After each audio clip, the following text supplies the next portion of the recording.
What's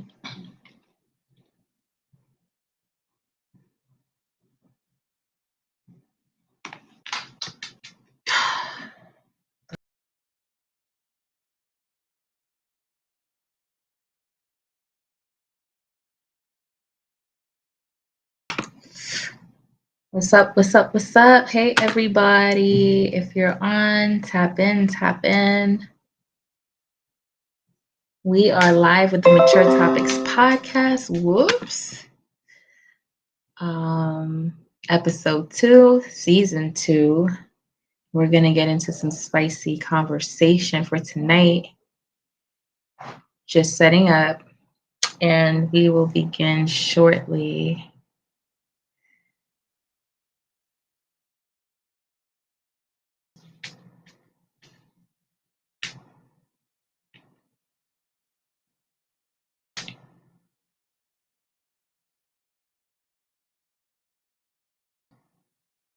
How's everybody doing tonight? What's good?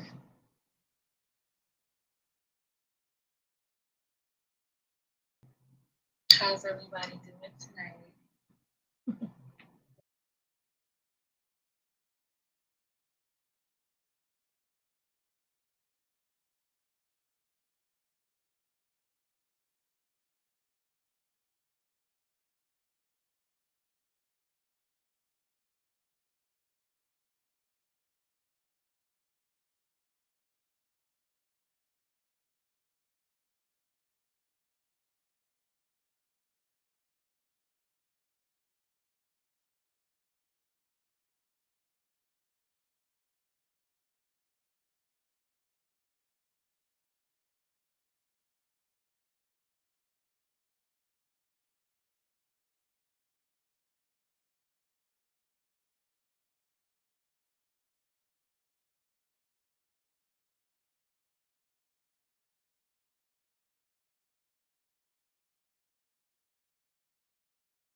Okay, we're just allowing some more people to tap in as I set up, and my co-host Koron Pierre sets up as well, and then we will begin. Hang tight. It's gonna get spicy just like it did last week. We had some really good conversation, and we're coming back again. This week's topic, we're gonna be talking about spanking as a form of discipline. I posted something yesterday, in fact, just to see what the opinions were regarding using physical punishment as a way to discipline your children. And it definitely sparked some polarizing debate. Some people were for, some people were against. So we're going to be tackling that conversation, that topic today, providing information, but then also hearing you guys and what your opinions are. Then we're going to talk about news for today, revolving around the Paris Olympics. There's some disinformation apparently as of the latest update regarding an alleged transgender uh, athlete boxing out a female athlete. We're going to figure out, like, is it true or is it untrue? There's some interesting developments where that's concerned. So we're going to be talking about that, and we might have room for another topic that too is very spicy. Should exes with children be friends? And how do you navigate your relationship with someone new as you cultivate or continue to foster a friendship with your ex whom you co-parent with? So if we do have more time, we'll be talking about that as a bonus topic on the side. So keep it locked. Share this video with your friends. Tap in. This is for the late night crew, night owls. If you're up, join in on the conversation, and we will be starting in about 5 minutes.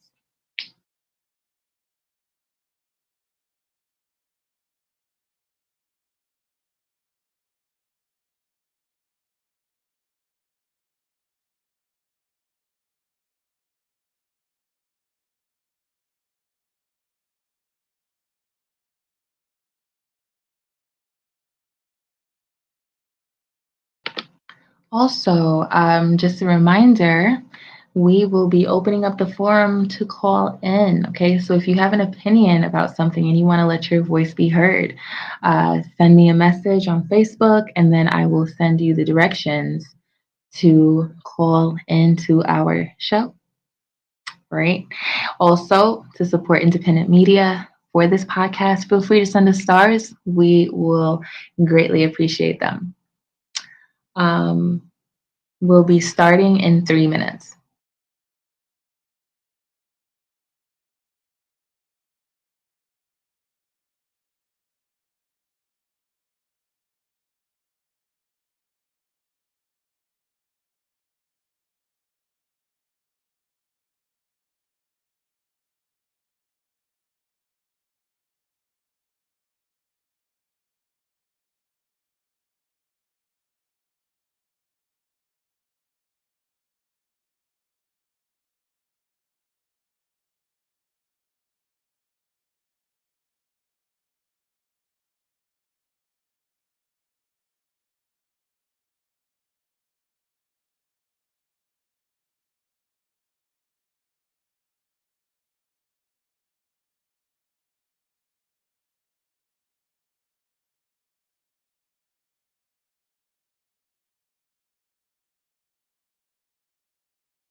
Okay.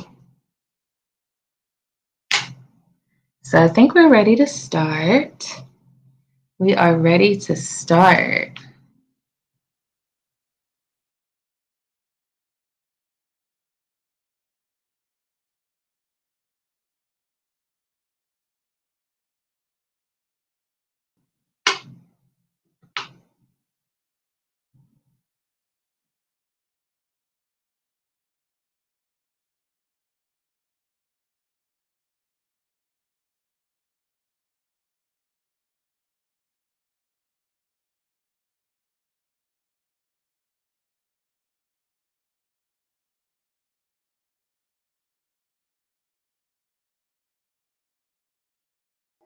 All right, we in the building. Can you hear me? Yes, I can. All right, all right. Mature Topics Podcast, the podcast that never ends. So, what we got tonight, Launch? What's going on? What I missed? So I was just doing some introduction to everyone that's tapping in and listening, just kind of giving them the scoop of some current events, what we're going to be talking about, which is essentially the main topic, spanking children. Is it lazy parenting? Let's talk about it. I also highlighted some polarizing news today that hit the waves regarding alleged transgender athlete defeating a female athlete in the Olympics. But there are some updates regarding that that I wanted to share and discuss. It's still a mystery, Okay. but apparently this individual is not a man. So wanted to talk about that and possibly for a bonus topic, if time permits, then we can talk about whether or not um, exes with children should still be friends and how do they navigate relationships that are new in light of fostering friendship with their ex. But of course, maybe if we have time, we can talk about that. If not, we can save that for the next show. So you said that the transgender story wasn't really a transgender? So there's some conflicting information based on what I have seen and what I've heard thus far.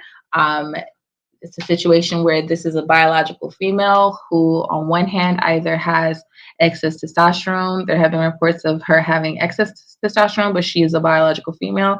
And then another situation where another explanation, which is that she was born with male chromosomes, Oh, okay. which does So not essentially make her. I mean, she can identify however she chooses to identify, but there were pictures of her being circulated as a child. And from what we're seeing, you can see that, okay, well, this child looks to be a female. But of course, we're not going by how a child looks. We understand that there are various conditions right. that can result in a phenotypic expression of a female or a male. Some of those conditions could be, where the individual is born intersex. Another situation is, let me pull it up just so that I'm not misquoting. So you saying that she's intersex and No, I'm not not even. I'm not even saying that she's intersex because that is not what the reports have said. From what has been indicated, the individual did not pass the gender eligibility for certain sports that she applied to compete in, and it was inconclusive, right? But there are some reports also that indicate that the governing body that did those tests were compromised, and I guess it wasn't really an accurate test. So uh it's still just there's just a big question mark regarding this person's gender, but there are polarizing opinions and statements. NBC actually came out and said that there hasn't been any indication that she is a male outside of the fact that she has male chromosomes. right. And I also see here that Logan Paul no, Logan Paul apologized for the Mm-hmm, definitely for the misclassification.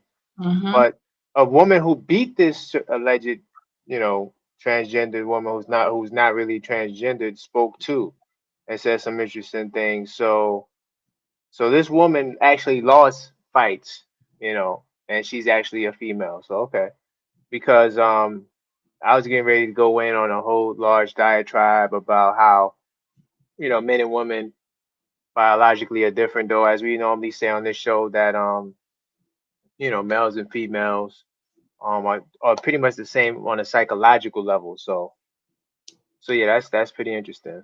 right. So So the reports, so just to like have some clarification on this, because I think that this is a cool learning moment as well. Um, the question is, can women have male chromosomes? And actually, yes, they can. Okay. The X and Y chromosomes are called sex chromosomes because they contribute to how a person's sex develops. Most males have XY chromosomes and most women have XX chromosomes. But there are those cases where girls and women who have where they do have XY chromosomes, and this can happen, for example, when a girl has androgen insensitivity syndrome. Okay. Okay. So Now, that would actually make them genetically men. right. It's Okay. interesting. Right. That is interesting. But So, they still can give birth. well, she's is a female. Is this No, but not uh all people that suffer with that condition can give birth, right? no, So but she's still a female. So that, I mean, we yeah, just want to genetic. make sure there, there was some fair play Yeah, going on. it's not a it's this person is not a man. Right. I see. I definitely see. Okay. So so we got to the bottom of that. Mhm. Trying to see if we get some more people in the building. Definitely, you are watching the podcast, but your topics podcast. This is an interactive podcast where we have, deep, mature conversations. So feel free to tap in, and join the conversation, right? And Yes, I was sharing it with others as well, but sharing it in the group. I need the link. I'm gonna grab it here. So what are the other topics you wanna touch on in the meantime? So, I guess like outside of the main topic, which is like right here, um, there is another question that I had, which initially was going to be turned into like a show topic. Right, But I think right. that this is actually like a good um light topic in terms of, it's interesting. I'd like to hear people's opinions on, remaining friends with your ex with whom you co-parent with.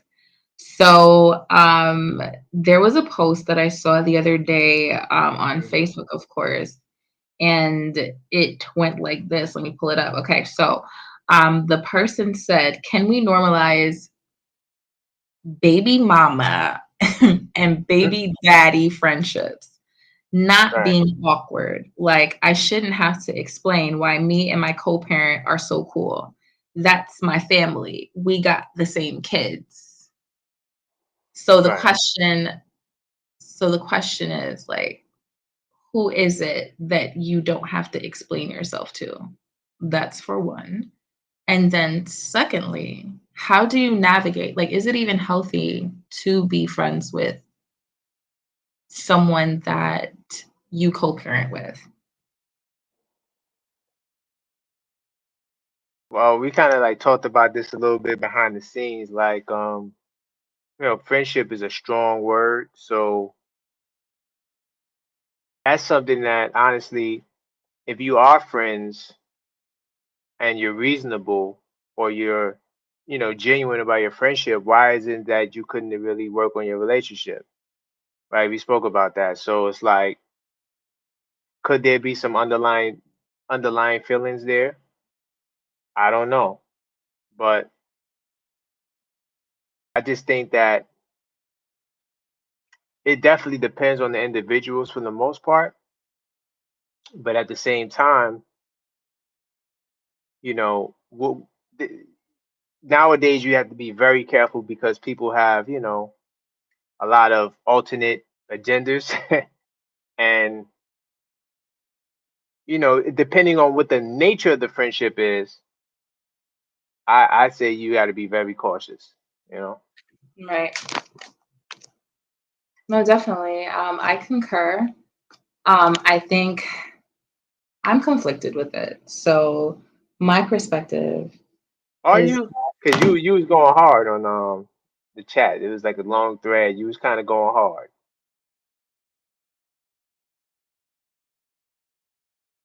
with this topic.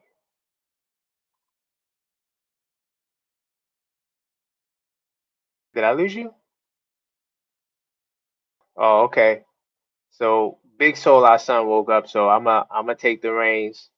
Definitely, uh, welcome to Mature Topics Podcast. If you're just watching it right now, Launch definitely has some interesting take on this topic. Uh, I'm kind of in the middle because I do see a world where people can be happier apart, and in that happiness, they become, I don't want to say friends, but like I want to say more, cordial, and can maybe even be in the same room without there being any kind of like negative energy. So I just think that, it depends on the circumstance, but nowadays, and then I think Ashley's gonna break it down when she comes back, how this story actually came up, because it was a guy who was basically making allusions to his relationship with his child's mother is, you know, what it is, and he doesn't have to explain it to anyone else. And that to me just sounds kind of crazy, right? Because if you are entertaining, a new relationship, you're going to have to, have some sort of resemblance, and or some, not resemblance, but like be forthright with your situation, because a person might be a little skeptical about the nature of this friendship. And I think that, the nature of the friendship for sure. Uh-oh, you got somebody else in the building. Is this Sherry? Yeah, what's going on? Hey, I'm sorry I sent you the link late. Now you're good, you're good.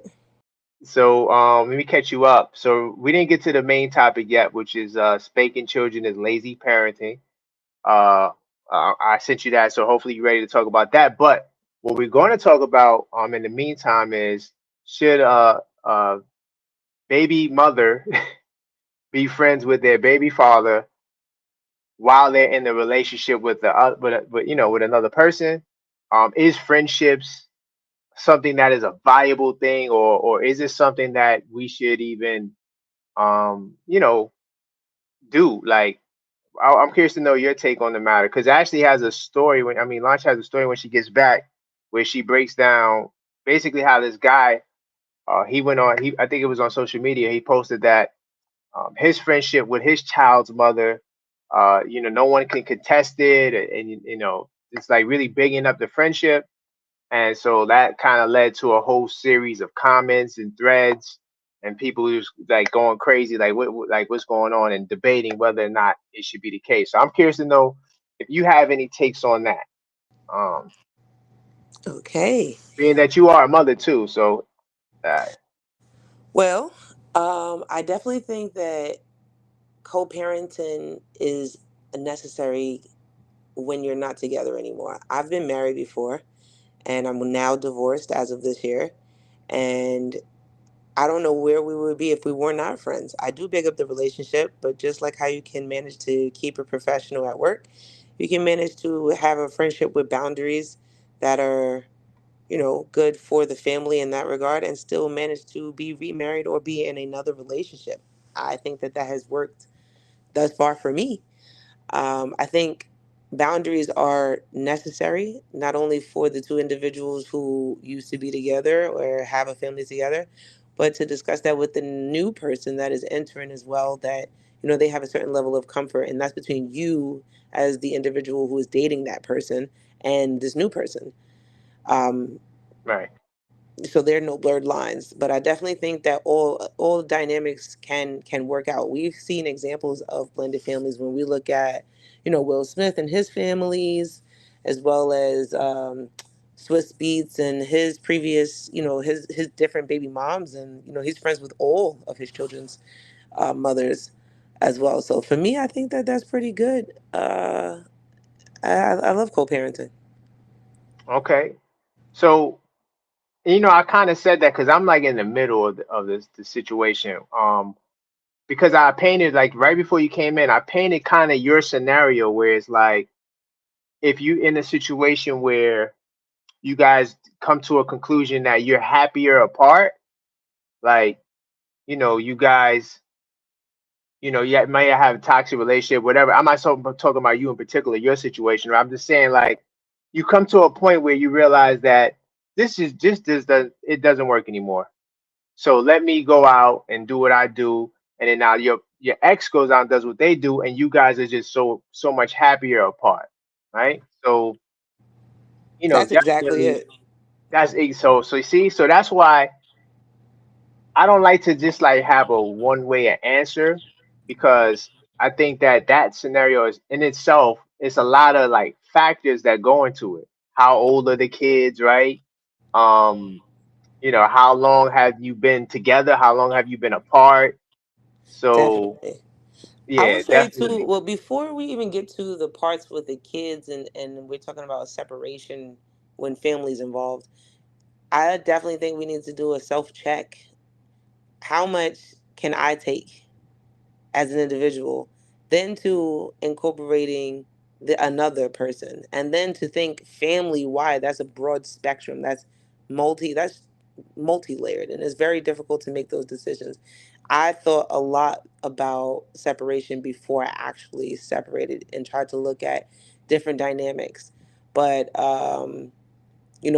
it just was not good for me, and I was creating damage and trauma within the relationship because I was not together also. So Right, separation was a kind of necessary so that we can regroup better.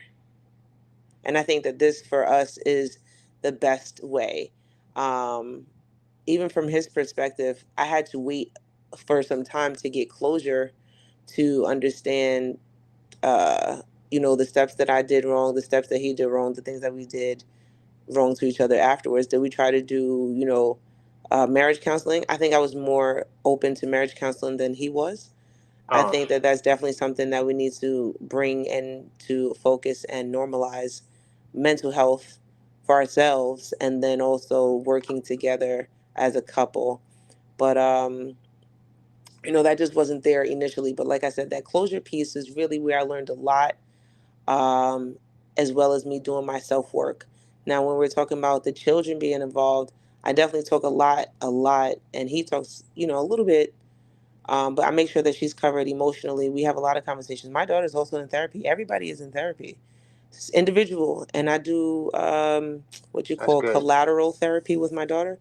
So I let her have her own sessions, and then once a month we come together and talk about stuff, and then I journal about a lot of the things that she may have expressed or that the therapist tries to get me to expand on, and that's really really good. And then coming back to him, sometimes it's a little tougher when we're not on the same page, but we manage to get there better because of the boundaries also of being apart. It's Right, not so much hurt going into a thing, because our personalities in particular were we may have moved too fast trying to uh, remedy a situation. We can't hear each other when we're too close, and right, that was detrimental. So now it's better. I think that if there were a possibility now, then that may have been able to be worked on. But we have long past went to our separate ways. He's seeing a new person and ready to engage, and and that's cool. That is cool. We just definitely needed to have this space and work on ourselves, and that's why I would say anyone who's listening out there, not that you need to come healed all the way, but you should definitely work on yourself prior to getting involved with someone else. And then when you are, even if you're not fully healed, go to Mhm. therapy together. It's very right. good. Very good. Thanks so much for that insight. I am back. Oh, Hey. good, good. I do want to follow up on what she said. So Yeah. I was curious because I was trying to take it over your personal situation, because I'm not sure how much you want to divulge from your personal life. But I was gonna ask, like, if another person, came into the picture, whether you find someone or he finds someone, will it mess up this chemistry? Because that kind of is like the root of what the topic is in itself, right? Because Launch, she told a story about this guy who was like headstrong about, this friendship Hmm. that he has with his children's mother. So do Yes. you do you feel as Well, I've though the already experienced yeah, that page before. So he had a girlfriend at a time who really, really, really valued privacy and a private relationship and all this stuff. And that was very difficult and complex for number one, our kid, and then two, our friendship, because it put a strain on. I feel everything my kid feels. Then you're not. I'm the custodial parent. She's living with me, and so she's Ah, expressing herself more with me than she is with you. And one thing I don't like, when we talked last time when we were on your show, is when people are not being clear. Isa is my that's my daughter. I tried to explain to her, you do not ever keep something in your heart to save someone else's feelings at the expense of your own. And she was having a problem trying to communicate with her father her feelings about what's going mm, on, about this other person that came into his life that seemed to be sucking up a lot of his time and changing the dynamic of what we built. So we spent a lot of time trying to do that, but she came shortly after. We're just starting to work on co-parenting and the relationship that we have. Mhm. And that was very difficult because it got ugly in a lot of ways, where I had some word exchange with her because she said something to my child, or to our child, that really set her off balance. And then I had to explain to her, because she was younger, a little bit, not too much, Mhm. but she doesn't have kids, and you don't understand that you can say something or do something right. that can heavily impact a child, and you don't even know it, and it lasts stay with them for a very long time, that they may need extensive intensive therapy. So though that was one thing that she did say, and so I was trying to explain that to him, and he couldn't believe it. He was in disbelief, that he thought I was lying and putting words in our daughter's mouth. And I'm like, no, she just doesn't want to explain this to you because she can see how much you are invested in this other person. So she doesn't want to hurt your feelings, and then she doesn't want to feel like she was the cause of some heartbreak in your life. So he's like, he's thinking that I like she doesn't have the capacity to understand that at the time when she came into their life.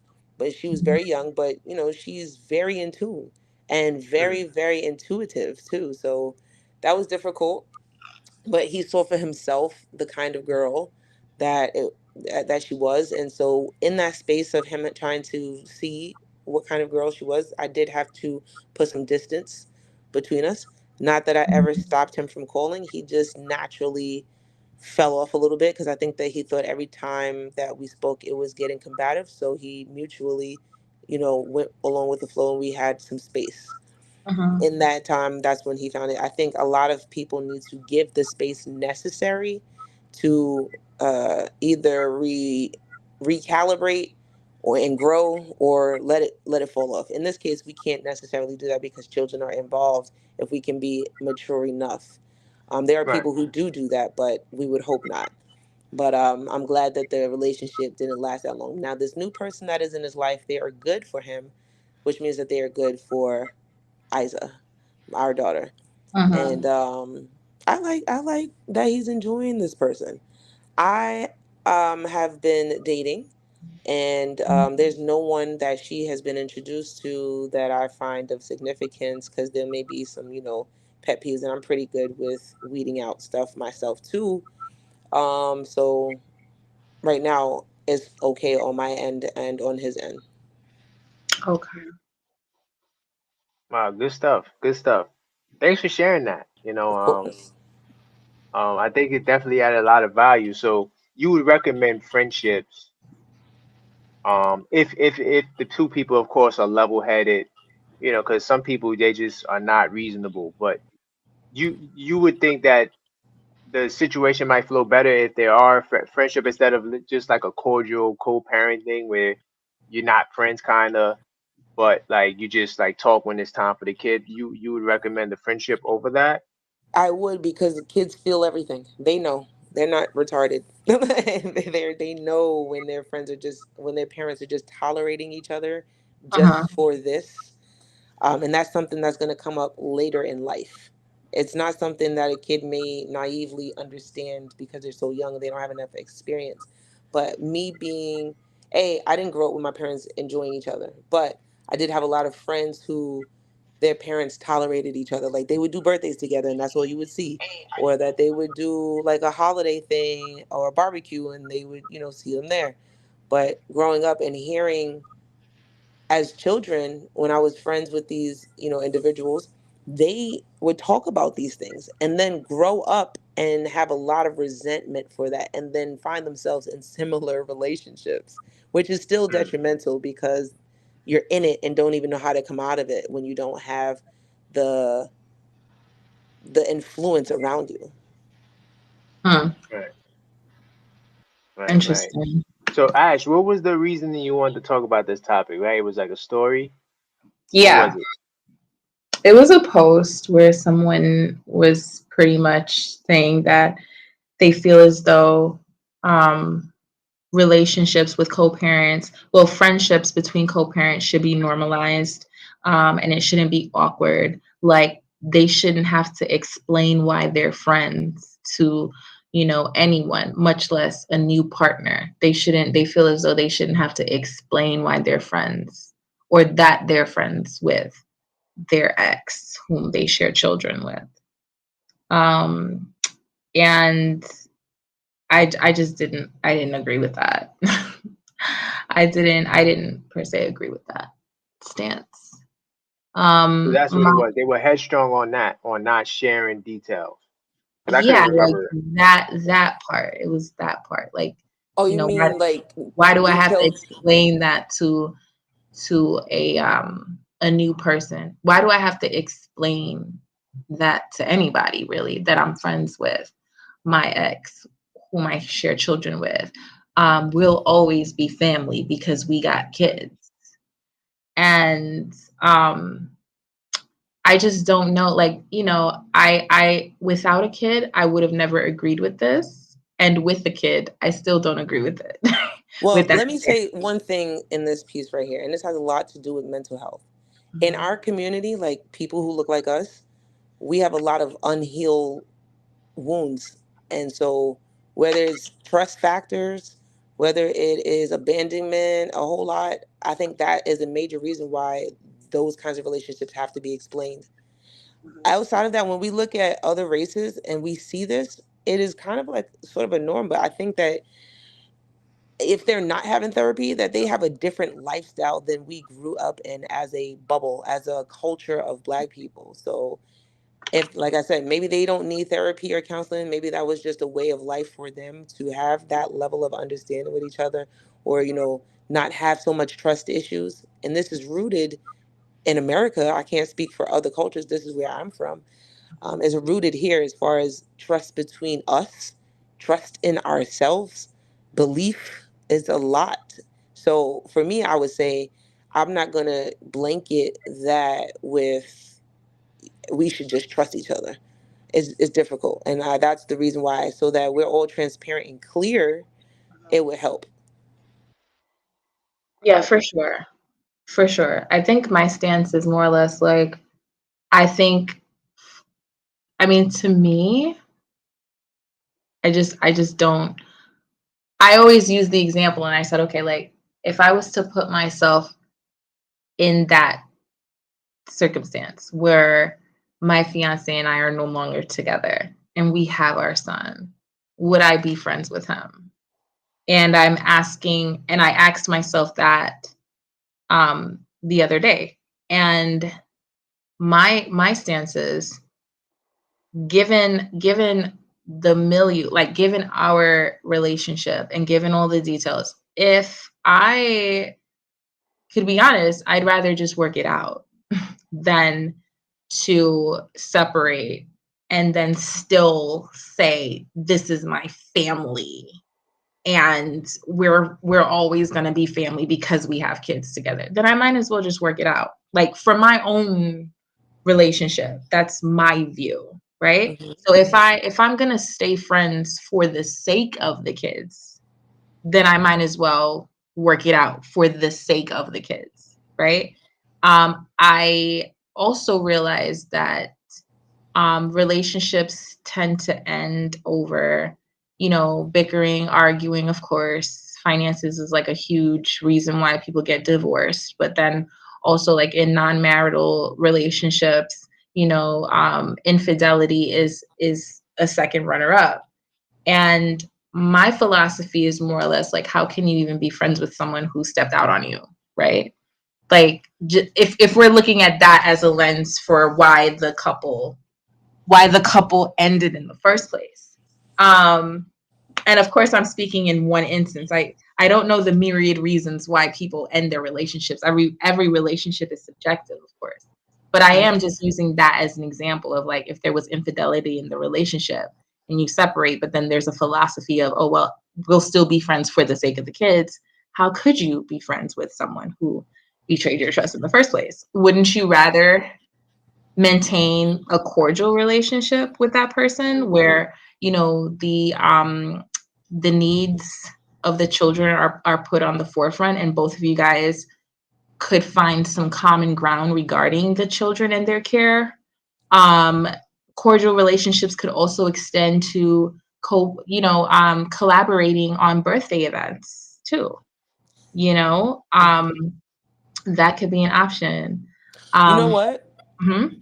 I think for the sake of this conversation, is there a chat going on right now? No, Okay. not currently. For a conversation like this, I feel as though you need to ask kids from those outcomes. Of course, they're adults now, Yeah, but ask those children how they felt in their childhood with what we're yeah, talking about, because yeah, what we're talking about is super complex. And like I said, I've experienced this, but when the perspective that you have is more so you, yeah. it isn't your child. That's a fact. And there's a lot of impact that we're talking about, especially if we want to push a narrative subconsciously too, because maybe you're not pushing a narrative, but Mhm, subconsciously you are, because if what we're hearing is basically like, no, I mean, I should stay here for my kids, and suppose it's not beneficial for your children because you mhm, haven't done your own work. mhm, What you see or do in your relationship is a big reflection of you individually. Yes, the both of you too in the relationship, but most importantly, you first. mhm, So what you don't like in the other person, and the only reason why you don't like it and notice it, is because it's in you first. So building a new relationship with that is, and the way that you need to, the way that you want it, the way you want to show up in that space in your life matters, so you can move forward. mhm, So with that, and your children seeing this, the things that you don't like, what you think they're also gonna not like them, but they don't have a healing power because no one is healing. You guys are just gonna all hurt together. mhm, So that's what I have experienced, in a different area. mhm, Not specifically with my parents staying together or separating; they were already separated. But when I have seen that my mom, particularly because I grew up in a single mom household, kept dealing with something that she needed to let go long ago, is because she refused to reflect or give herself some time to reflect, and she just kept going. Like, my mom was a desperate for love person, mhm, and really believed that she could make people love her and value her the way she wanted to. mhm, And it was just really a sad sight to see because it never happened that way. And myself, when I first started out, also did the same thing. Although I didn't like it, I didn't know how to not do that. And then I had to find my way also, because I got tired of it instantly as soon as it happened for me. And I only needed one time to experience it for myself, because I had already correlated it with the experiences of my mom.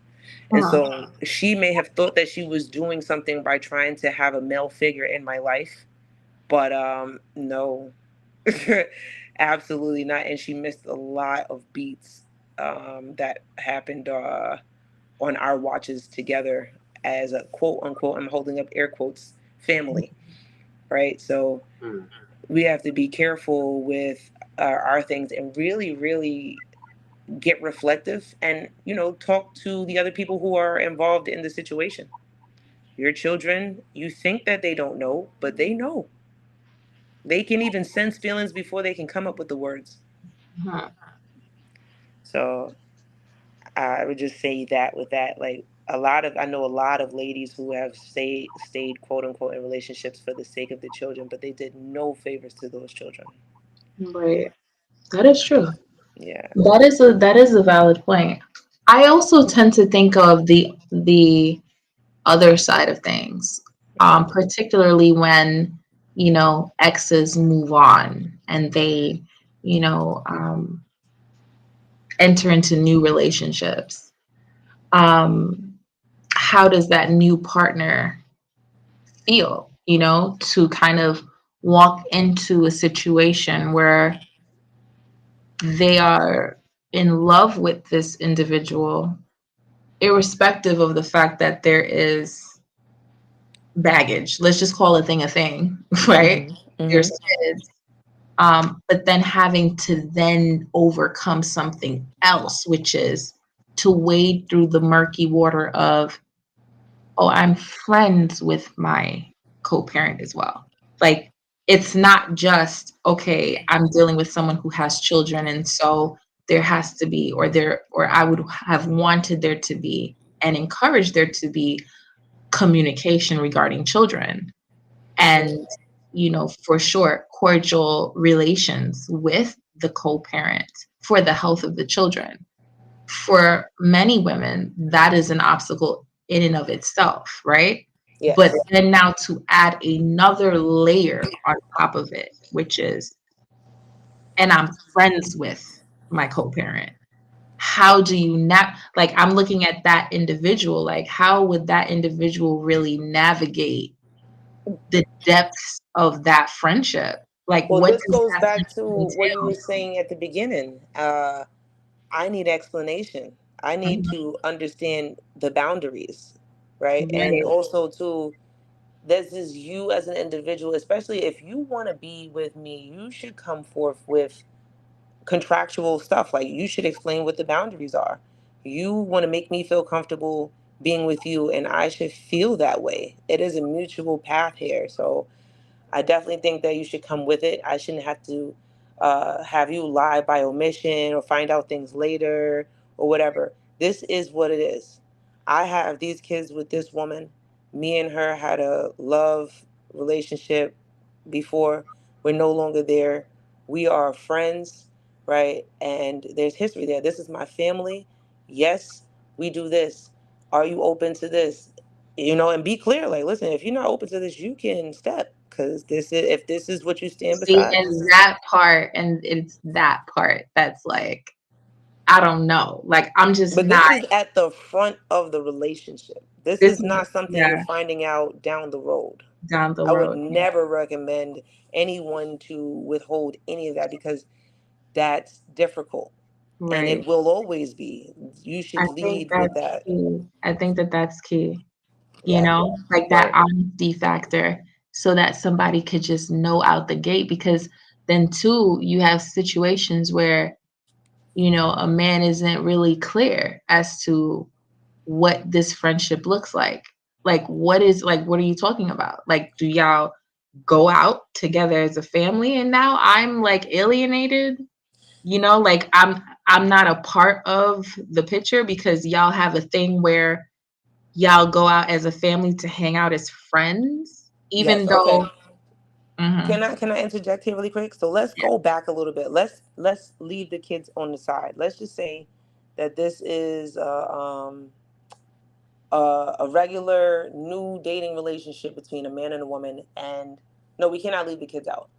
The situation is, no. This is right. A man and a woman are dating, and this is the very beginning. Maybe it's the first date. mhm, We had talked about this on a previous topic last season. mhm, Hmm. Asking the right questions. mhm. Yeah. It would be idiotic for you to not ask the right questions that mean something to your life. If the man is saying that he has children, then you and if you feel uncomfortable and you need to get some clarity on what that looks like, you need to ask the right questions. Okay, so how is your relationship with your children's mother? Do you have a good relationship with your children? What does that look like? You know, And I would be very specific early on because I'm going to have to see myself if I'm looking to really date you and not just have sex with you, what that will look like. I personally, I'm not going to even say my personal thing, but a woman who is serious about dating a man should really be asking that about the children at the forefront if he's telling you that he has children, because that's your future.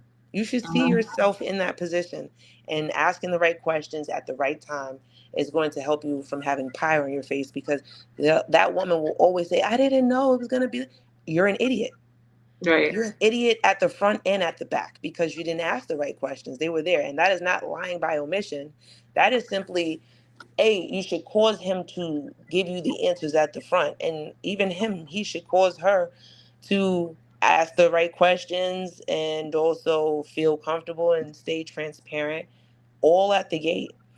um, when we have these quote unquote, like you say it, baggage, I would just say extension, but these are the things. And then asking, a lot of people feel fear or eerie about asking about previous relationships. Why normalize asking about that? Because there's a lot of telltale signs. If you had children, and multiple children at that, that's a telltale sign too. You went and had multiple children with this person and you didn't know that they were shitty like you're trying to describe to me now. Hmm. I You think. had Go multiple ahead. children with this person and you didn't know that they were crazy like you're trying to describe to me now. Like, huh? And then two, then the right questions to ask is mental questions for that individual. Where are they now? Did they have any growth? There's a lot to really asking some good questions, and don't ask leading questions because you're only gonna get the answer that you desire, because they're gonna give it to you every time. Just ask a direct question. Right. So I I think think you all both of had that can be some great solved. points. I think you Hmm. both had some great points. I think that I see it from both sides. I think that if the people are reasonable, then Sherry's way, I think it works. But if the people, for whatever reason, it could just be you met when you were young, or the other person is just toxic, or I don't know. And there may be another areas where friendships might be hard to find. But the key to both scenario is if you have to be forthright. You can't just be leaving each other in the dark and saying, "Oh, that's my child's mother. That's my relationship. You don't have nothing to do with that." See, that's kind of dangerous. But I think we need to Yeah. shift gears. I think we need to shift gears. We Hmm. got, Mhm. you know, we got another topic that I think is going to be kind of interesting. Yeah. On the top of the screen, spanking children is lazy parenting. Let's talk about it. So Hey. this topic here is another one of those fiery topics that It my sparked countless debates among parents. I mean, even psychologists and educators alike. Spanking children. Is it effective as a form of discipline, or is it, an outdated method that does more harm than good? Um, I want to know if you're in agreement with spanking as a means to correct behavior, or, do you believe that there are better alternatives? So I kind of want to explore both sides of the argument, share our opinions, hear personal stories, of course, and really figure out, like, are we for it? Are we against it? If we are for it, maybe after, indulging in this conversation, your mindset may be open to an alternative perspective to move forward with your own parentage of your children. So and salute Gotcha. to the people that just joined. Feel free to weigh in the comment section. Let us know yeah, your thoughts. Yeah. This is an interactive podcast. We want to steer great conversations because we all have different ways of looking at things. And my one of my goals is to see if we could come to a common ground. See if we could actually, you know, give a real standard, one show at a time. So mhm. who wants to go first? I mean, uh, Harry, what is your opinion? Well, yeah, now Sherry. I'm very diverse because I grew up getting spanked and Mhm, I hated it and it didn't do anything for me. And mhm, then also in my up until most recent, I'm gonna keep it a buck with you guys. I've most recently stopped spanking my kid too, because it is not good, and I learned a lot. I actually took a few parenting classes that have Nice. incorporated like some mental health stuff, dynamics, and then actual application of everyday use. But I definitely think beyond it being lazy parenting, it's just outright terrible, bad parenting. And another Mm, layer to that is that it's not even parenting. Mm. um, yeah. I Huh. think moving into one of the trainings that I did just this summer was eh, it's cognitive behavioral therapy, where we're talking. It's geared towards children, but it also works for adults as well. This particular piece that we're working on, and you go from survival skills, which if when we're tapping in our survival communication, it's lack of communication because you're not feeling safe. So you will totally shut down, and your instincts will move in. You may start hitting and doing all of silent treatment, like you just freeze and fawn, and or take flight. Then we move into emotional skills, and your emotional skills are really built around uh, blaming, shaming, and using verbal attacks and things like that to express yourself.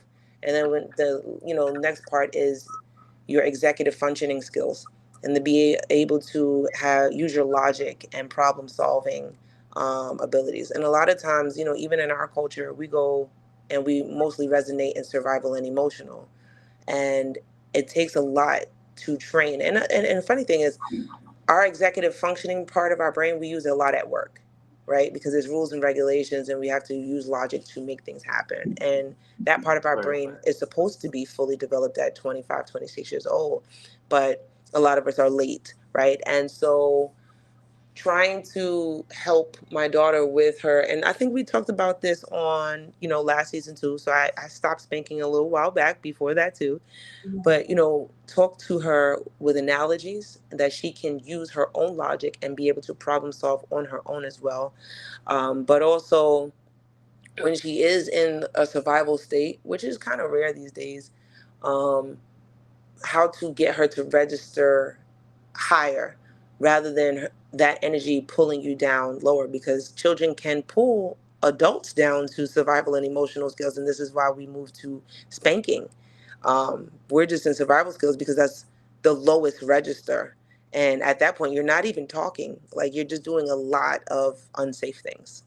And even in that, sometimes you're beating them and saying detrimental things, and you're on repeat every time you beat them, saying things like you never learn, or you're never is crazy, right? Or like you always, and we choose these words to preface whatever we're going to say after that, is harmful. And moving into executive functioning, even when they're acting out, and being able to use that example and pull out the best of them, for them to think logically. Every situation is really a learning situation that we can move away from spanking. And this is why this topic is really good, because that's great parenting. Not lazy at all. It takes effort. And this is Yes. how we have honorable parents in the community. Right. And the key thing for me, um, as a father, and I have a daughter who uh, is on the honor roll. Gets great grades. She's a model student according to her teachers. Uh, there was a phase though when she was in, I believe, fourth grade, where she kind of started misbehaving in the class. So I kind of had to really get aggressive. Now, I was always under the thought process I would never hit my child, and I never hit my child. Throughout her whole life, she never got spankings. Um, but one of the things now, me coming up, in the '90s, it was a little different, a little rough. Definitely, I got spanked, but the thing about my spankings was it didn't last long. Like once I got to like maybe 8, 9, um, they stopped. I had two-parent household. My father, he's a very serious guy, and you know, we always had the fear, and we're gonna talk about fear more in a second. But a fear for my father for doing the wrong thing because you didn't want him to discipline you, right? Even maybe even to this day, I'm a little fearful. So I said that, especially me having a daughter, first, I wanted to try a different approach. And of course, at the time when I had this revelation, I wasn't as scientifically literate as I am now, and I wasn't as resistant to falling into the whole double standard thing. So I wanted to try, a different style of parenting. So when we got to fourth grade and she started acting up, what I did was I took notice of the things that she loved, right? Dollhouse, TV, tablet, things that she really like can't live without. And I took those things away from her. I took those things away from her. And in taking those things away from her and really like having a stern conversation, right? Very serious, but also more importantly than anything else was giving her lessons. Like even the spanking people, I think that if you're just spanking your kid, but you're not really teaching them lessons, like you're just saying, don't do that and hit them, but you're not explaining why they shouldn't do that. And this is what can happen if you do that. If you're not doing none of those things, then it makes the process just, I feel, a lot more difficult to really drive home why it, what they're doing is wrong. So when I was able to, and by the way, salute the trap in the building. Um, but definitely what I was able to do was I was able to really like take away what she loved. Like that really bothered her. Pure tears, right? But then with enough talking to and discipline and really that was the only time I really had to really discipline her. Where I felt like she was just really acting out of hand. And so once I was able to instill those lessons of what it takes to being a good student, a model student, why school is important, why good behavior in school is important. We never had an issue with behavior. Never had to hit her. Never had to threaten her. Never had to do anything of that nature. Trav says, I don't think spanking is bad. Spanking it, of course, Trav. I knew Trav was going to say that. Spanking is beating it, and not the same, in my opinion. So, but I was able to avoid the spanking and get the result that I think a person who wants to spank or beat, right? Because it's funny Trav said that because I have a whole lot of like notes here that I was going to get into about the difference between the well, I would say the thin line between abuse and what you would say is a spanking, right? So um, it's a very thin line, and parents need to be careful. But Mhm. that was my personal experience as to how I was able to just never have to spank, and I was able to get my point across. And what I value about my style of parenting, at least, is that I want my child to take responsibility and accountability for the things that they do wrong. Because we all know kids are going to do, the wrong thing, but what happens when you get caught? See, that's when the character, the true character, is on display. So, definitely teaching those lessons. But go ahead, Lanch. I want you to get your stuff, man. Oh, like my opinion on the matter. Yeah, yeah. Trav Um, said me after put the other. Oh, I could do it before you go in. Hold on, Trav got another little mhm. funny comment. He says, "Me to Koron only after 1 hour. Give her her stuff back." No, I didn't give her her stuff back for like a good week or two. Like, yeah, the stuff was gone. I really had to let her know the severity of what's going on, and then like now my daughter, she's a teenager now, so you know you just consistently see what it is they value, and what it could be on the phone. Take that phone away. It's just different things you have to really be in tune with what your kid is really into, and then but make sure you're also giving that real conversation because that's important. But go ahead, Lunch. um, if you're So ready. yeah, yeah. So I am definitely going to admit that I changed my perspective and I grew into the perspective that I have now. So I think prior to pregnancy, I was definitely pro spanking, pro physical discipline. I know that, growing up in a West Indian household, in my experience, spankings were few and far between, but when they happened, they happened.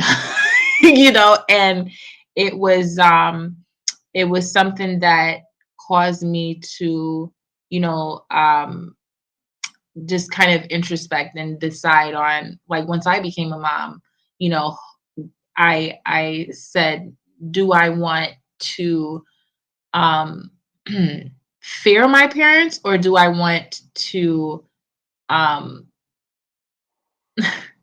what is it that I'm trying to articulate? Do I want my child to fear me, right, as a parent, Yeah. or do I want my child to be able to connect with me, and to respect me? And our relationship is based on mutual respect for each other rather than based on, oh, I'm scared of mom, and I'm scared that I'm going to be hit, so I'm not going to do this in her presence, right? Because oftentimes children, there is this type of like immediate compliance to a spanking, right? Where, oh, don't do that, hit, pow pow, whatever cute name you want to assign it. But it's just like the long term change isn't really there, right? So what happens is, children just become better hiders, right? And better liars, really, when they're spanked. So when you're thinking that, well, the behavior has been corrected, no, they're just veiling the behavior, right? Right. And oftentimes, too, there's like a damage of that parent to child trust, because you are inflicting pain on that child, and there is a level of like humiliation when you are hitting a child. Mm-hmm. um and so, you know I'm just I'm staunchly against the whole spanking thing. Also, like, I think my philosophy nowadays sides more so with what they're now calling gentle parenting, which I honestly hate the term. I hate the term because it's almost like deliberately deceptive. So what happens is people look at the word gentle and automatically think, obviously, that, oh, like, you're being soft on your child. But just to kind of correct the misperception of what gentle parenting is, it's just a form of conscious parenting where you are prioritizing connection over, you know, um, physical correction, right? So you're taking the time to reason with your child. I think most parents would pride themselves as parents if they were asked, does your child have reasoning skills? And then when they say with confidence, yeah, my child has reasoning skills, my child is very smart. Okay, then cool. So use reason, right?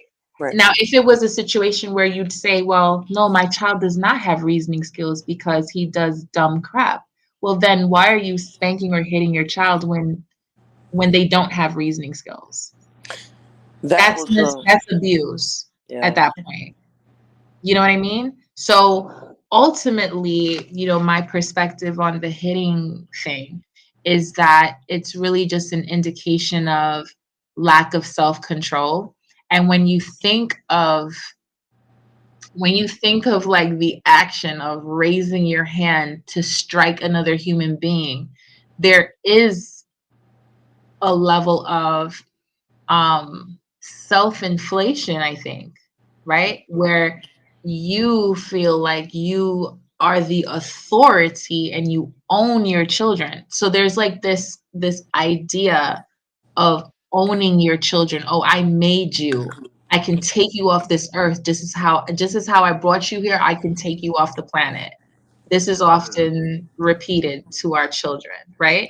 And it's synonymous with the idea and the sentiment that you are above your children. Like, let's just call a thing a thing.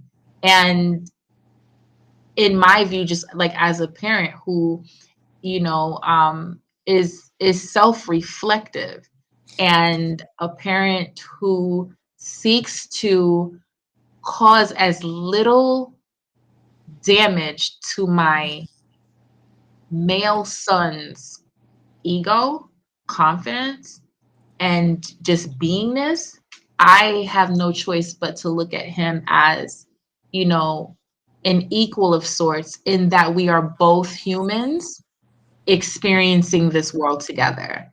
Can And I, I have been here for a longer period of time, so I can impart certain knowledge to you, but I'm not above you. So like I don't have that philosophy with my son.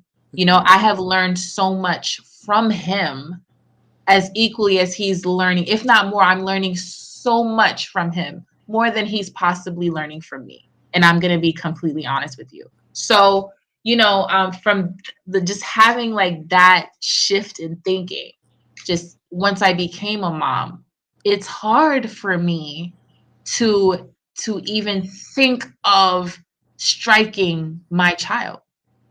can I say something here? Yeah, Sherry, yeah, chime in because I'm about to go in after you go in. Now you I get got a lot okay. that I want to read here. Go ahead. Lunch, you mentioned that is a lack of self control, which is partial, and I believe that definitely. But also too, just to go right behind that is a lack of teacher within the parent, teaching the Yes. skill, because you may not, as the parent, have even had the skill to be a parent, to, Yeah. now I wouldn't say to be a parent, but to assist this child who's new on this earth, who has less years than you, Yes. with navigating the thing that you don't like. And Right. therefore, you too need to develop the skill to help. A lot of the issues that we, turn to and beat our kid for, and then we say things like, you should know this already because I've said this, but you didn't say it in a way that they could hear. And this comes a lot in because you don't know your child. You don't know your child's Yes. personality, and the way that you're saying it, they cannot receive it. So there's a Yes. lot in that there too, and you get frustrated because you can't teach something in more than one way. That's like Yes. teachers at at school. My daughter hates Differentiated one of her learning. teachers because Yeah. she only can teach one way, Way. Right. and she just cannot get it, and she fails her for that. And I'm just like, I've had to step in a few times and talk to this teacher to let her know, ma'am, my kid learns best this way, and I do the Mhm. best that we can this way, and this is the way that I've learned it, and Right. it works for her. So why are you marking it wrong for her because she didn't do it your way? The answer is correct. Give her what she needs to succeed. Don't break her confidence. Yeah. Confidence is a thing that is necessary for that kid to expand and still have confidence to share with you, so that you don't get frustrated. Because the minute a kid sees your frustration with them, they're going to either stay quiet and stay out your way, and that's how you develop an introvert, or Mhm. they're going to lash out against you eventually, because you're not gonna have. Luckily for Karan, it's just in fourth grade, but a lot of the time, is your child a teen now? Your daughter? Yeah, she's a teen. Yep. How old is she? She's turning 14, Oh, you ain't even get it yet. going to Wait high till school. 16. Wait till 15, 16 come Mhm. in. That's the next testament. I'm telling you, it's like New Testament, baby. It Yeah. gets crazy there too, because now they're really trying to find out a new version of themselves and testing out their entry to adulthood. Oh So no. now you need to, revamp your skills, because you ain't never Mhm. had a 16-year-old before, and trying to do things that you have done. And did you learn how to overcome that yourself so that you can assist them? Because the thing isn't about taking over for them. I just think about it as them being on a bike. Your job is just to make sure that you act like training wheels and hold them up, and if they fall, help them to get back on and do it again. uh, Mhm. that's it. But when we start putting in our hands on their hands to help them drive the bike, and they never get to experience it for themselves, you Right. only give them the tools and then provide the test. That's it. Just test them. It doesn't make sense to keep giving them keep them by your side all the time and keep telling them that you got to do it like this, you got to do it like this, and never give them the opportunity to do the test too. Mm-hmm. So, I think that that's all a part in avoiding the spanking. You got to come up on your skills. You got to share the knowledge in the way that's best for your child, and every child is different no matter how many kids you have. But yeah. Right. Yeah, I think that with my daughter, like, I laid a lot of strong foundation. She's scientifically literate. She um she understands what taking accountability is. And so when we get to that next challenge, I think that because her foundation is so strong, I think that we will be able to navigate whatever that challenge may be.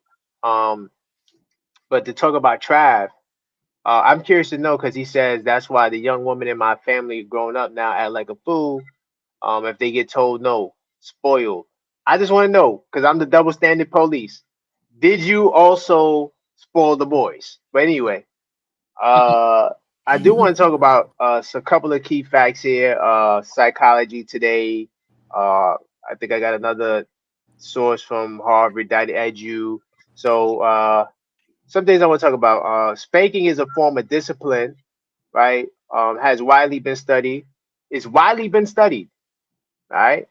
And the Mm-hmm. consensus amongst experts is that it's not an effective or beneficial method. Research consistently shows that spanking can lead to various negative outcomes for children. A comprehensive meta analysis, remember last season we talked about meta analysis when I broke Mm-hmm. out that meta analysis talking about male and female and the psychology and their thought process, right? Spanning 5 decades of research found that spanking increases the likelihood of adverse effects such as defiance, antisocial behavior, aggression, mental health issues, cognitive difficulties. Additionally, spanking is linked to alterations in the brain development, with effects similar to those seen in children who experience severe forms of maltreatment. So, even so, because Trav Hmm. earlier said there's a difference between spanking and beating, we're not talking about beating, we're talking about spanking. Okay. Experts also emphasize that spanking does not achieve the desired long term compliance that parents seek. I think Launch was kind of hinting towards that earlier. Instead, it often results in immediate but short lived obedience while fostering fear, right? I told you he was going to touch on fear, anxiety, and resentment in children. The American Psychological Association and other organizations advocate for non physical forms of discipline, such as positive reinforcement and timeouts. Now, I do remember black people used to laugh at the timeouts. Oh, yeah, they put their kid in timeout, right? And it was like this joke of like, oh, you got to beat the kid. You got to nah. I used to use what did they say? You spare the rod, you spoil the child. Remember they used to say that. Hmm. Yeah. Some of the things that us as African Americans, Black people, whether you're from the Caribbean, don't matter. I think a lot of that trauma comes from slavery. The whole spanking, the beating. I think a lot of that stems from then, all the way then till now. And I think that's why we have the view that we have of timeouts. But hold on, I got a couple of more things I want to touch on, right?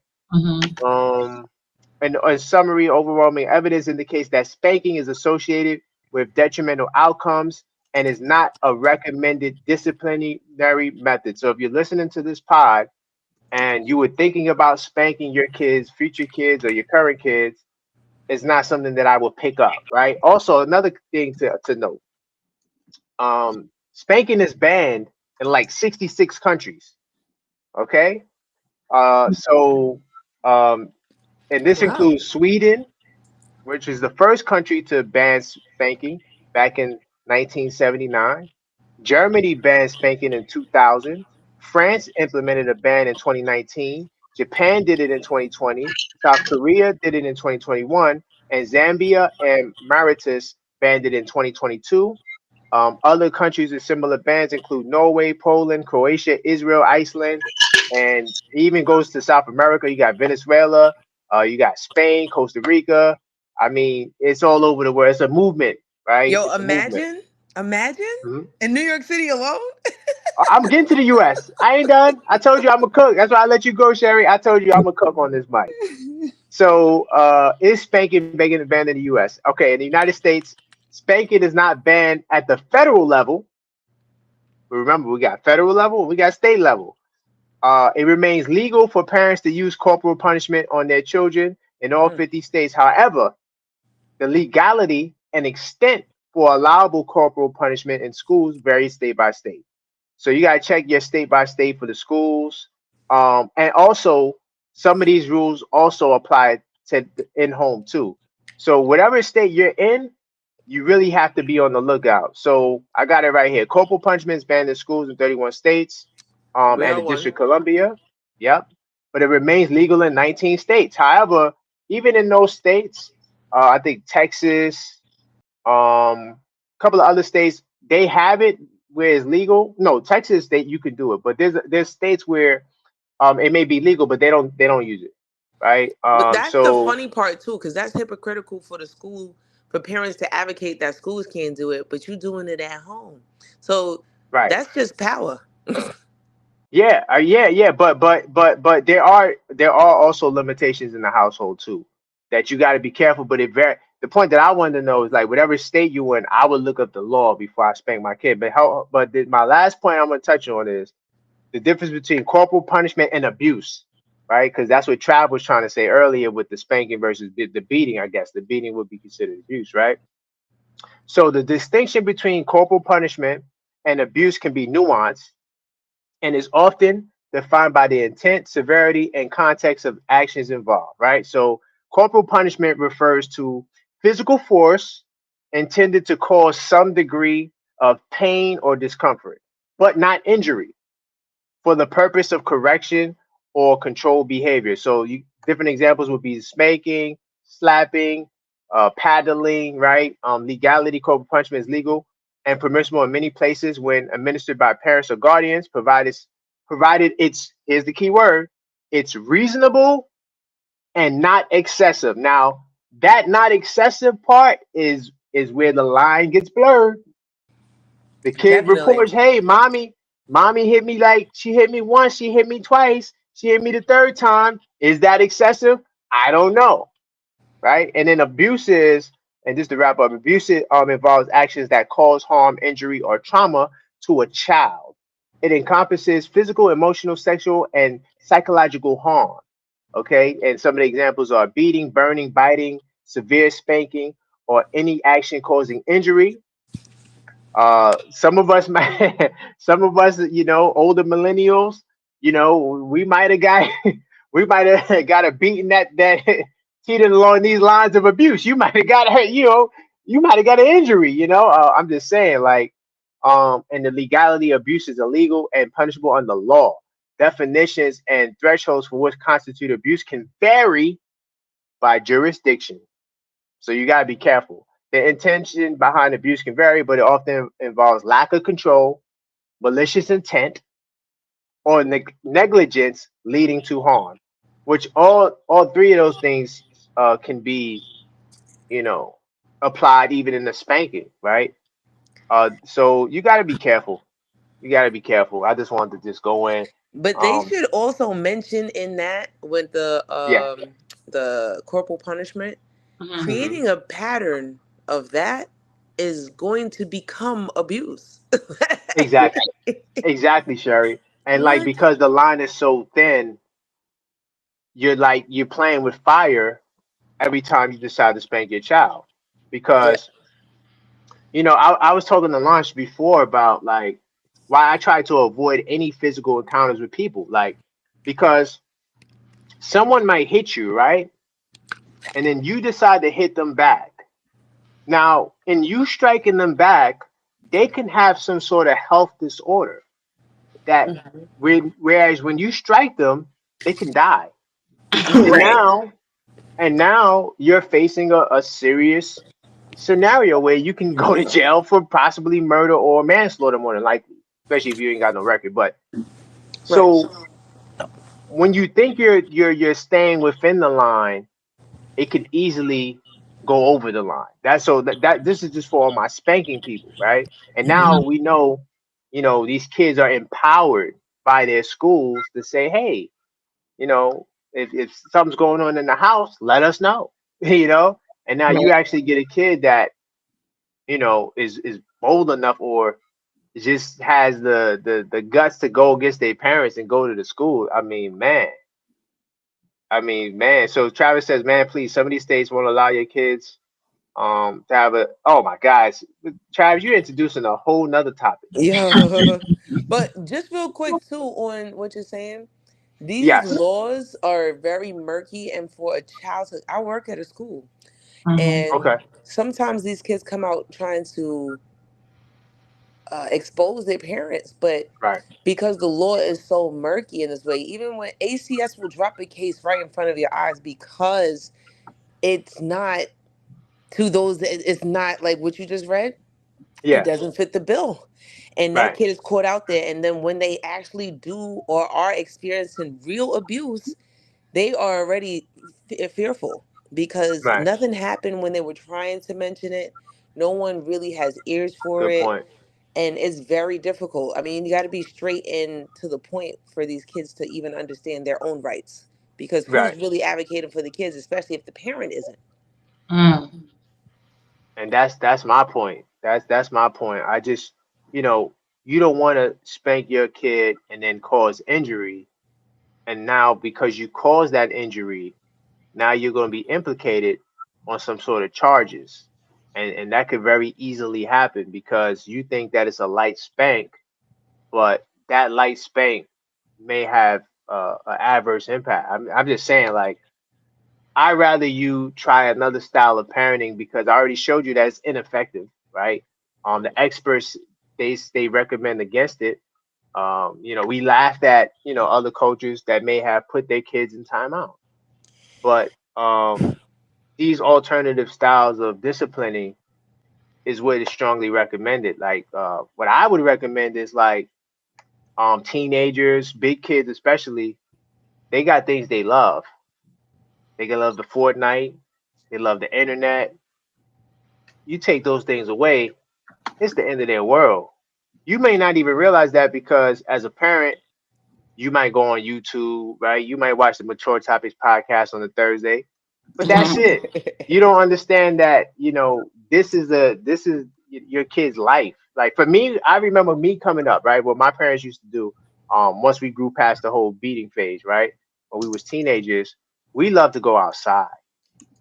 I mean, we were outside every Ooh. day, every single day. So the instance we were told we couldn't go outside, it was the end of the world. Like, I mean, we were crushed. Like, seriously. So when my parents used to do that, it was so effective for us that it helped. I'm gonna say it helped us in our development.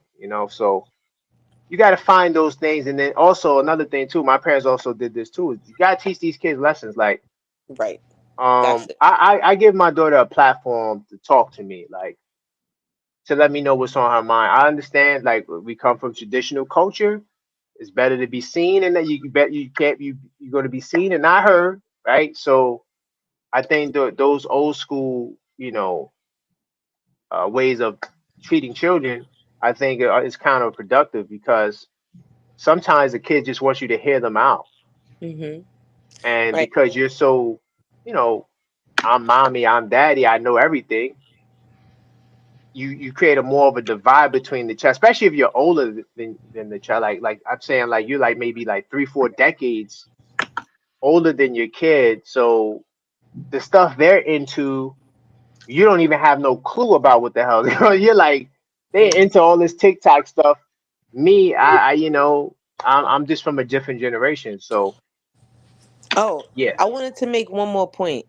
go Travis's ahead, Sherry. comment on the tail end said, "But yes, I spoil all the children as long as they are being good." Right, and this conversation, that is a very complex conversation that I've had with several parents at my school because behavior is something that they relate to as being good or bad, and like for instance, my daughter, she's very outspoken. That girl does not hold her tongue, and I don't teach that away from her, and I don't discipline her directly about speaking her mind or being or talking back in that way.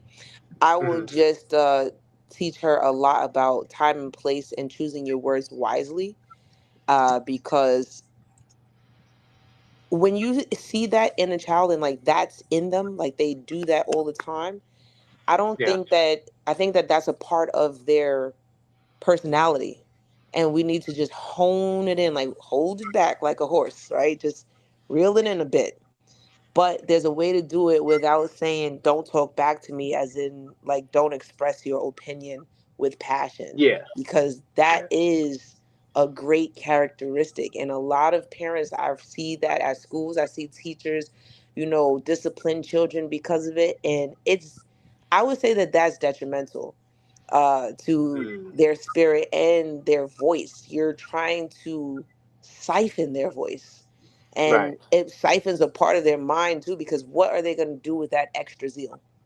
Would you just have them introvertly hurt themselves Right. with their thoughts? And, like, okay, I'm not supposed to say it in this space. So I think that the way of teaching them a life skill about how to use your voice is a better aspect of that too, because we cannot just say, oh, you're being good because you don't talk back, or you're being good because you're not opinionated, or you just listen to everything that I say, and I'm going to reward you for that.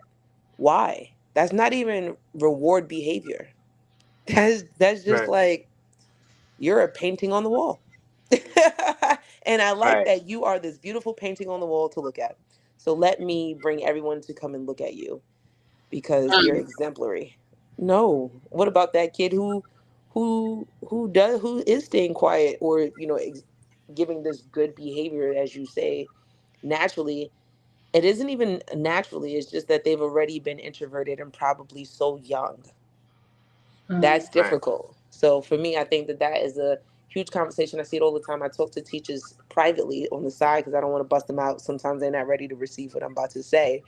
But I'm not that, especially to like being in the front office in my main office. I see parents, not parents, teachers call the parents to explain that they have been doing something that they don't like. And it's a lot of the time what I just said, and the parent will come in right before my eyes. Both of them are ganging up on the student, and now they're just Mm. freezing and fawning and altering them right there on the spot. Mm. Wow. And it's so difficult because now too, who are they going to talk to?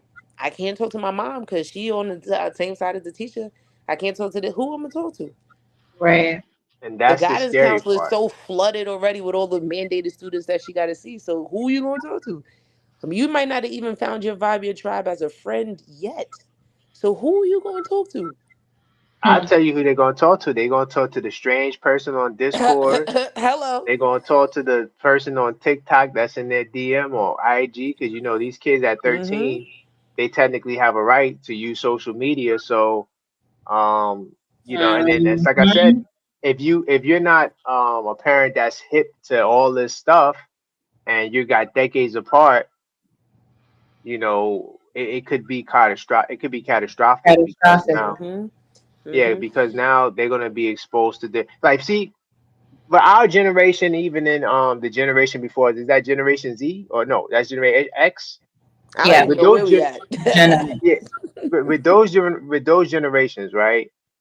Um, we, it's all about protecting the kid, right? So in protecting the kid, they think that okay, we keep the kid in the house. See, the parents is the reason why the kids are in the house, and that could be another show topic because Mm-hmm. it's so much surveillance and we're so paranoid about the dangers that exist outside that we're the reason why the kids are in the house, why the kids don't want to go outside. I think a lot of that has to do with the parents. Like my parents literally just told us be home by this time, whether it was street lights or whatever age we was, different responsibilities as you get older. But Mm-hmm. um I feel like while you think your kid is safe in the room, that's where the danger is. That's because they lacking the tools. They're at work working 2 and 3 jobs. They don't have the But even when the ability. kid is in the room and you think your kid is safe, they're on these websites.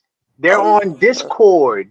Do you know what I'm saying? So the danger is in the house. yeah, because the world People is Right. just in their hands. Through the phone. is Through the phone. so Yeah. so so yeah. So that's that's what I'm trying to say. But I just want to also respond to that spoil because I didn't get a chance to talk about the spoil. I'm kind of halfway with Trav with the spoiling. Like, I don't really look at it as spoiling. I look at it as I want to give the world to my kids. So as long as they're doing the right thing, like I said, not just good grades, but like every single grade my daughter's in junior high school, model student, right? So I need to see tremendous effort and you trying to do the best that you can, right? And that right there is not really a reward. It's more of like if you have the means to get what you want, then go get it, right? I would say I just want to interject right there one time. Just yeah, I'm so sorry because yeah, I read this quote and I don't want to botch it up, but I might mess it up on the end. It's J.P. Morgan who said it, and he said, hard times create. Hold on, hard times create struggle, and struggle creates um, a successful man. Man is just in general terms, man or woman, whatever. right, And a successful man builds things and hmm creates hmm great times. Great times and success builds weak. Uh, no, the good times and stuff build. They builds good times. Oh, builds good times, and good times create weak men, and weak men squander away their success. And this is the cycle that continues. So he said this to say, yes, there's ebbs and flows in life, right? But the equilibrium of the yin yang in life is that not too much on one side, not too much of providing a good life. Because, like, for instance, I was talking to, I was in my superintendent's office, and these are elites, right? You would consider them elites. They're writing curriculum and all of this stuff. And then I got into a conversation with one of the directors in there, and he was saying, his family is immigrants who came to this country and they worked hard, and he pulled himself up by the bootstraps, went to this college and did all of this stuff, provided the life that he wanted for his children. And all of his children, to him, from his opinion, turned out to be duds because they don't do any of that. He provided so much that they squandered away all of his success. He feels incomplete himself, that his children won't be able to provide for themselves. Like, they are useless towards themselves. And I'm thinking to myself, well, you haven't really exposed them to hard times. You took away all of that and gave them the life that you thought would that they deserved. Meanwhile, that's because your success.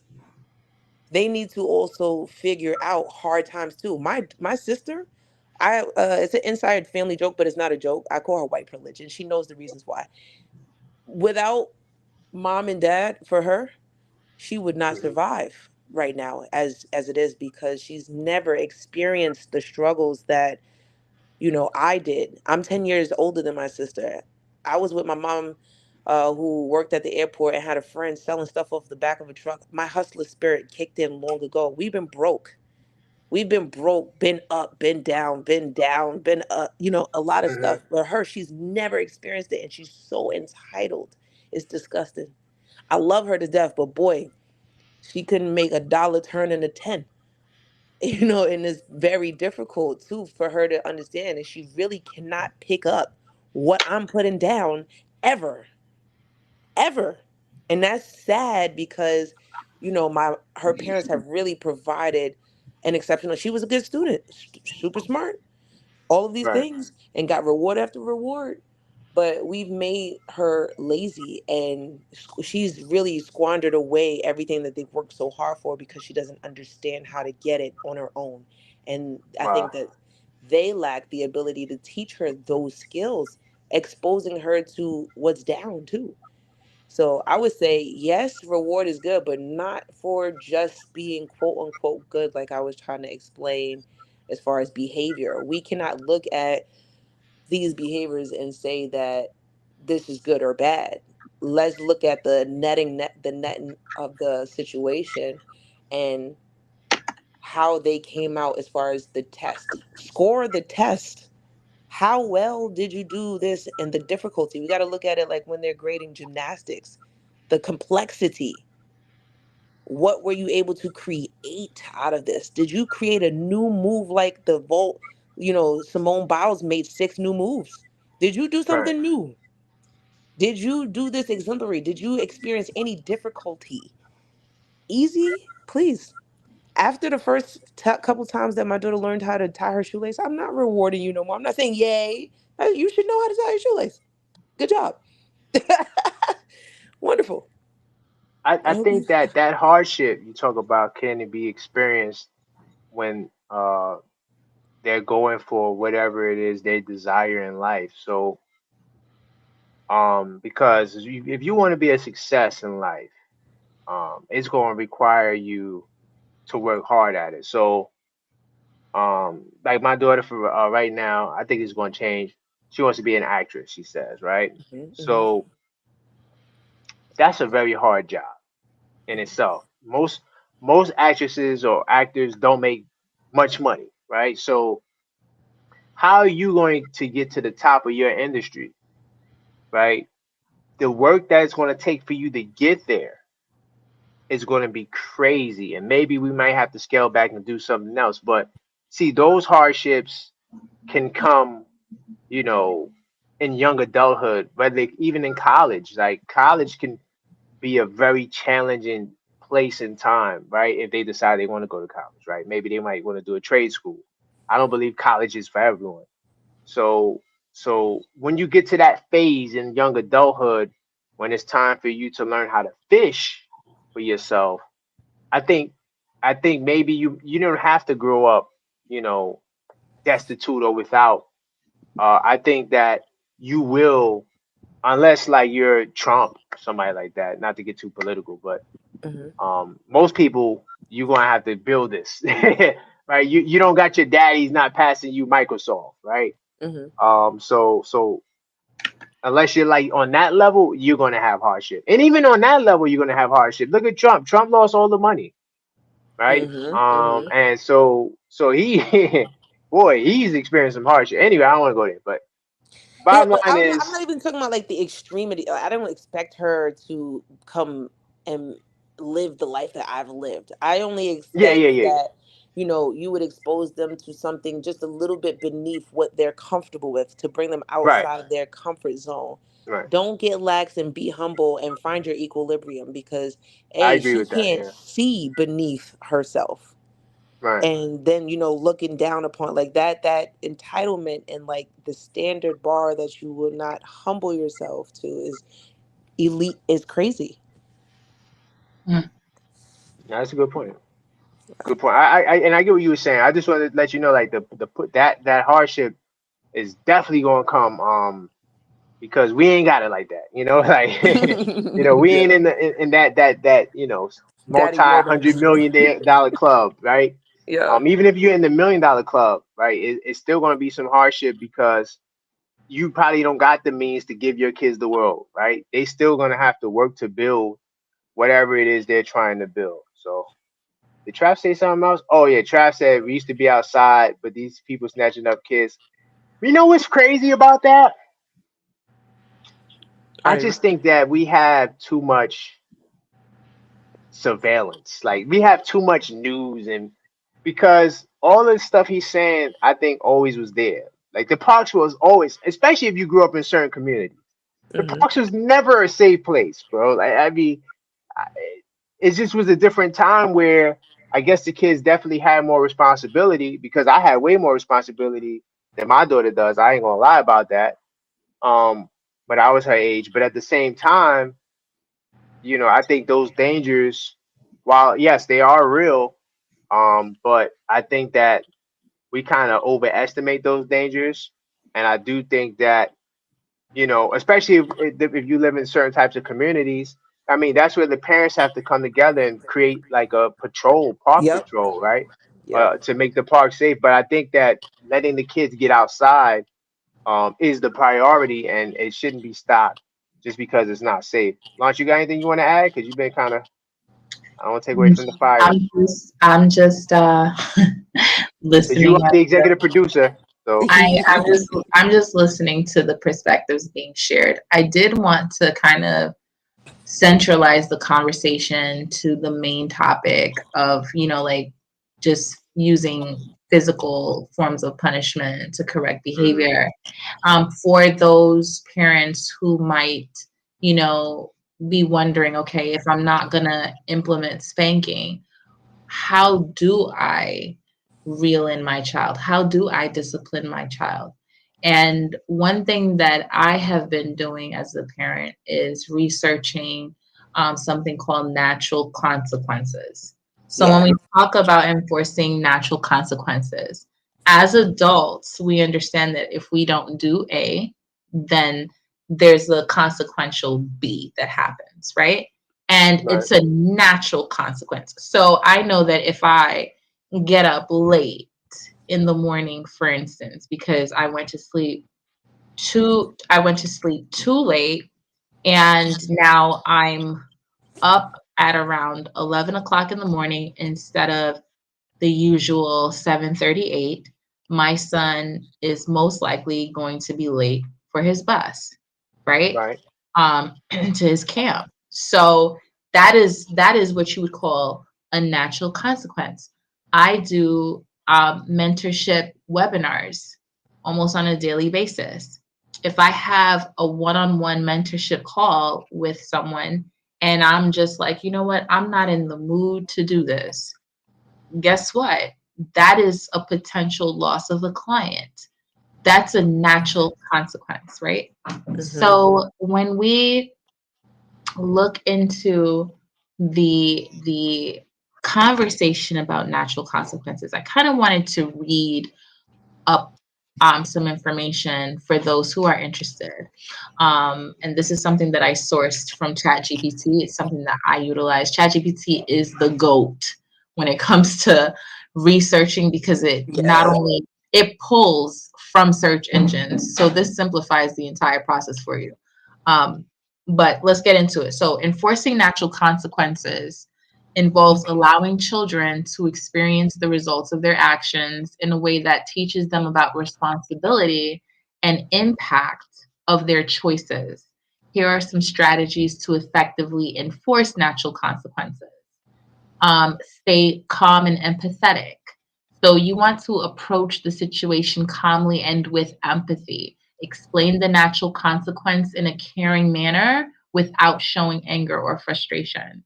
Example, if a child refuses to wear a coat and it feels cold outside, calmly say, "It looks like you're feeling cold without your coat. Next time, you might want to wear it to stay warm," right?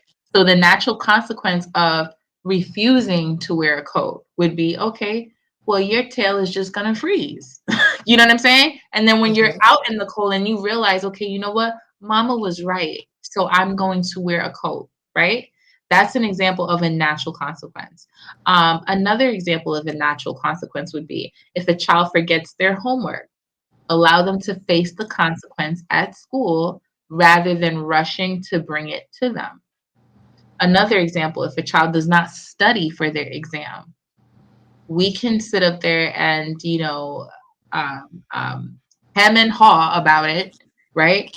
Curse up a storm, yell at them, spank them, right? For not studying. Well, how about enforcing a natural consequence, which is to essentially let the pieces fall? I think that as parents, we have to allow our children to experience the impact of the choices that they make within reason and within the safety of our parenting, of course, and guidance, right? So if they don't study for their exam, well, guess what? You're going to fail. So it might mean that for that marking period, the grade will be lower. How else will you impart to your child that, listen, this is the consequence, and how do you feel, right? Where, your other counterparts in school are now scoring higher than you are simply because you didn't give yourself the option to study. Mm-hmm. So, it takes a little more patience, of course, but these are just some examples of, how one can seek to connect with their child, allow their child to make mistakes, but then face the consequences of their mistake with empathy and with you kind of like catching them in your wing at the same time. Um, I would like to say that that may work to some like I think that those work at certain stages of life and then also specific situations. Mhm. Um, that can be difficult the older they get, and also to for that very outspoken child, that can be difficult also. But what I will say, and this is scientifically proven as far as cognitive behavioral therapy, I do this all the time with Isa as far as lesson learning. I may let her experience the consequences on her own, but then to use that as a learning lesson. So like ABC worksheets. An ABC worksheet is this is the situation that happened, whether they liked it or not or whatever. B is the thoughts or stuck point, and C is the feelings, right? So we'll start with whatever the situation was, whatever is resonating the highest for her. And I have her journal leave one of these every day. Whatever that situation was, 9 times out of 10, it can be a negative or a positive thing. But if she puts a negative thing, cool, that's the situation. And then we'll talk about the thoughts. But before I get into that, the point is today's world is that we go straight from situation straight into feelings, but there's actual thoughts that's happening, but we move so quickly that we're not examining the thoughts. So if we can just expand on the thoughts and really just figure out if there's any evidence that supports the feelings in column C, right? And if there's no evidence there, then we made it up and we need to make a new situation for that. But then also too, if there is, then we go on to the questioning part. Is it the desired outcome that I would like? Right? And if it is, then we keep the everything about it or the parts that we like about that. And then to the parts that we didn't, can we create a new situation out of that? I leave her to having her thought processes after we have that whole conversation. But the B lane, when we're talking about thoughts and stuck point, really works, especially once I would say, I started using this with her at 8 years old. That helps her with her own logical thinking and her own, problem solving as a lesson. And having her do it every day is building that skill for herself, as well as me being able to see it. I read her. We have a mother daughter journal. I read hers. I write my thoughts and stuff. Sometimes I write in similar experiences and how I dealt with it. And that's pretty cool for me, and it's cool for her. Sometimes it's magical because I see aha moments happen for her, and she creates her own analogies and applies them. I've seen her use application from an ABC worksheet if she wanted to create a new situation, which is great. And that's helping her to set boundaries for how she wants to show up in the world and how she wants to be treated, and what she's not going to resonate or create receptors for anymore. So I would say there's that. Yes, the natural consequences is a thing, and that's cool. But this helps them to develop it for themselves rather than leaving the guidance to themselves. We got to give them some things for them to withhold the guidance for themselves. Yeah, I think that both sides of the table is just, you gotta find your lane as a parent. Hmm. These are just suggestions, No, but yeah, yeah, yeah. I'm sorry. we I'm don't kind of. we just don't advocate spanking because if you just came to the stream, I read a long list of why you shouldn't spank, how the law can be involved. Is crazy. So we just trying to provide other alternatives that parents can have, in terms of, how they discipline their children, without spanking. And also, I want to talk about Trav. He said that I'm probably right. The parents are not together like back in the day, because they used to be in the projects, playing all day. and the adults who are out there make sure they're good, and that's a fact. And I think that we need to bring some of that back. Though I do think in some communities they have that. Um, it just depends on where you live, but the notion that we're not going to send the kids out because they it's dangerous or it's not safe. I don't think that that's a good excuse. Um, I think that our more outdoor social interaction in person is very, very key. If I can give some suggestions too, like to add to what Sherry and what Lodge was saying, uh, I like to have conversations, with my daughter, my son. He's too young right now, but I like to really like have deep conversations, just in general, just you know, educating her on a lot of different topics, and then also giving her the voice. Matter of fact, we also have a me and my daughter, we have a podcast we do, and we haven't decided whether or not we're gonna go public with it. But Okay. the power in me doing this show with her is that we touch on a lot of interesting topics. Like some of the examples would be why mommy and daddy's not always right. A lot of scientific literacy stuff, because that's the foundation that I want to make sure I impress upon her, so that way she can make choices. So being scientifically literate, me and in Launch Pro, we talk about it a lot. The reason why we push that so hard is because it helps you become a critical thinker in society, right? And it gives you a great foundation as to how you can analyze and assess what is true. So, when we do this podcast that we do, we probably got like 27 episodes. And it's like it's really good stuff, really good conversation. But I try to employ her to speak, because a lot of times I'm doing most of the talking. So um and then as the podcast went along, she's become more comfortable with speaking her mind, and so I could give her the platform to share some things, because like Launch Pro said, like she says that from our son, like she learns a lot of things from him, more from him than what she could teach him. And I think that that exchange in learning is valuable. And I think sometimes as parents we don't really take advantage of that aspect. So I say, give your children the floor to communicate, and you'd be surprised, like some of the things they'll share with you when they feel comfortable to share certain things with you. And so just another alternative to a lot of the stuff that we already said. And everyone has their own style and things that they're going to do, that they figure that works as best. I also see we got another comment on the screen from Marjorie. Well, my parents didn't use spanking as a choice. One look and you know what time it is. They wouldn't hesitate to bust when you felt it was necessary. Yeah, I think that that's a lot of us come up that way. That traditional style of parenting. And today we're trying to sort of move away from those traditions, in terms of, because we see what the downside to spanking is.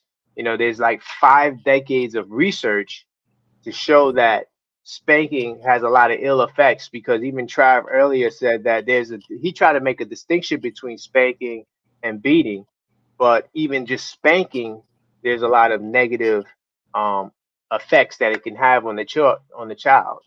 Disobedience, a whole range of stuff that I said earlier. But it's interesting how we came up, and I do think that the times were different. So uh, maybe it might have called for that. Like I said, I came up in the '90s, so it was definitely a very, very interesting time, especially in New York City. So yeah, I do think that you have to find your own groove as a parent, and I feel like stepping outside of spanking is the way to go.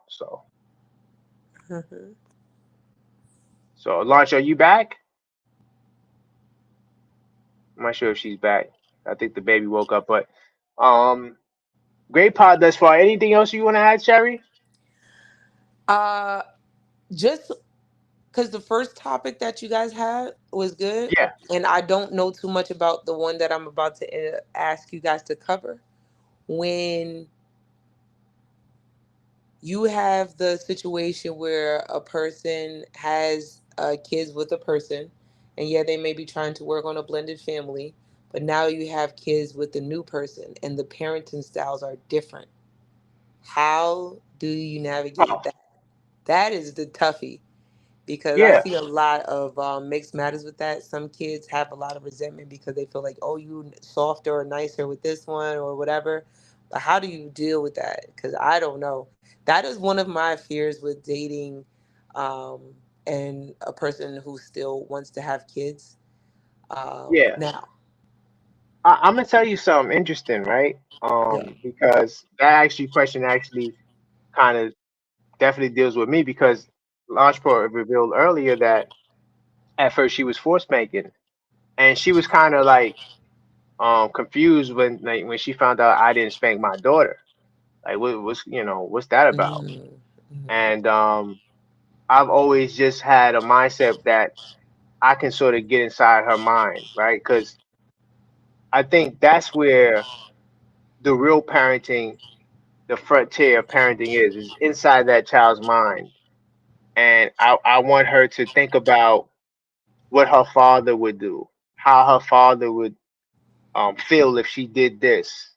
You know, a perfect example, since this is a scientifically literate show, right? So um my daughter, she's in science class, and she has a interesting situation where the professor of the class says that evolution is false.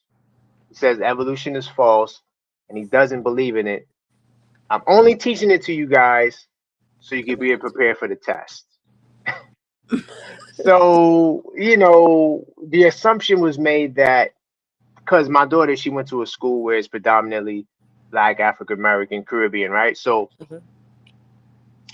I feel like the teacher kind of like stereotyped the class as if, you know, Black people don't really concern themselves with scientific matters. And we understand that it's been a lot of legal court cases that talked about, separation of church and state, can't Hmm. teach, church in public schools. Anyway, so we went through that. So I had to have a really stern conversation with the teacher. But the fact that my daughter brought that up to me and said my science teacher said that evolution was false, when that is something that I pour into her every single day almost. Right? We talking about some sort of scientific concept, and she knows the scientific method, and we break all that stuff down, all the stuff that she learned in science class. So when we get up to this point, she was, conscious enough or knowledgeable enough to bring that to my attention, right? Hmm. And I wonder how many other kids, they didn't even see an issue with it or recognize the gravity of it. Because my thing is, you telling a class full of Black kids that evolution is false, you kind of, it's like a crime against these kids, because when I was coming up, I had no interest in science. So when the Mm. teacher does that, you could be pushing a kid away who could be the next Einstein, away Yep. from away from the field. So, you know, just oppressing upon my daughter, and she tells me things all the time. Oh, I noticed that people say this, or and we just have these conversations. And one thing I can say is that I am in that girl's head. And that's the frontier that I find to be the most valuable, Yeah. um, because I'm creating a critical thinker, someone that can actually make decisions Right. Okay.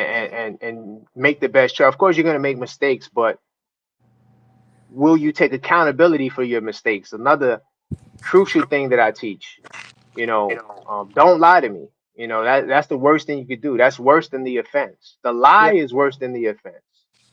But And I thank you for everything that you were saying, that you just said.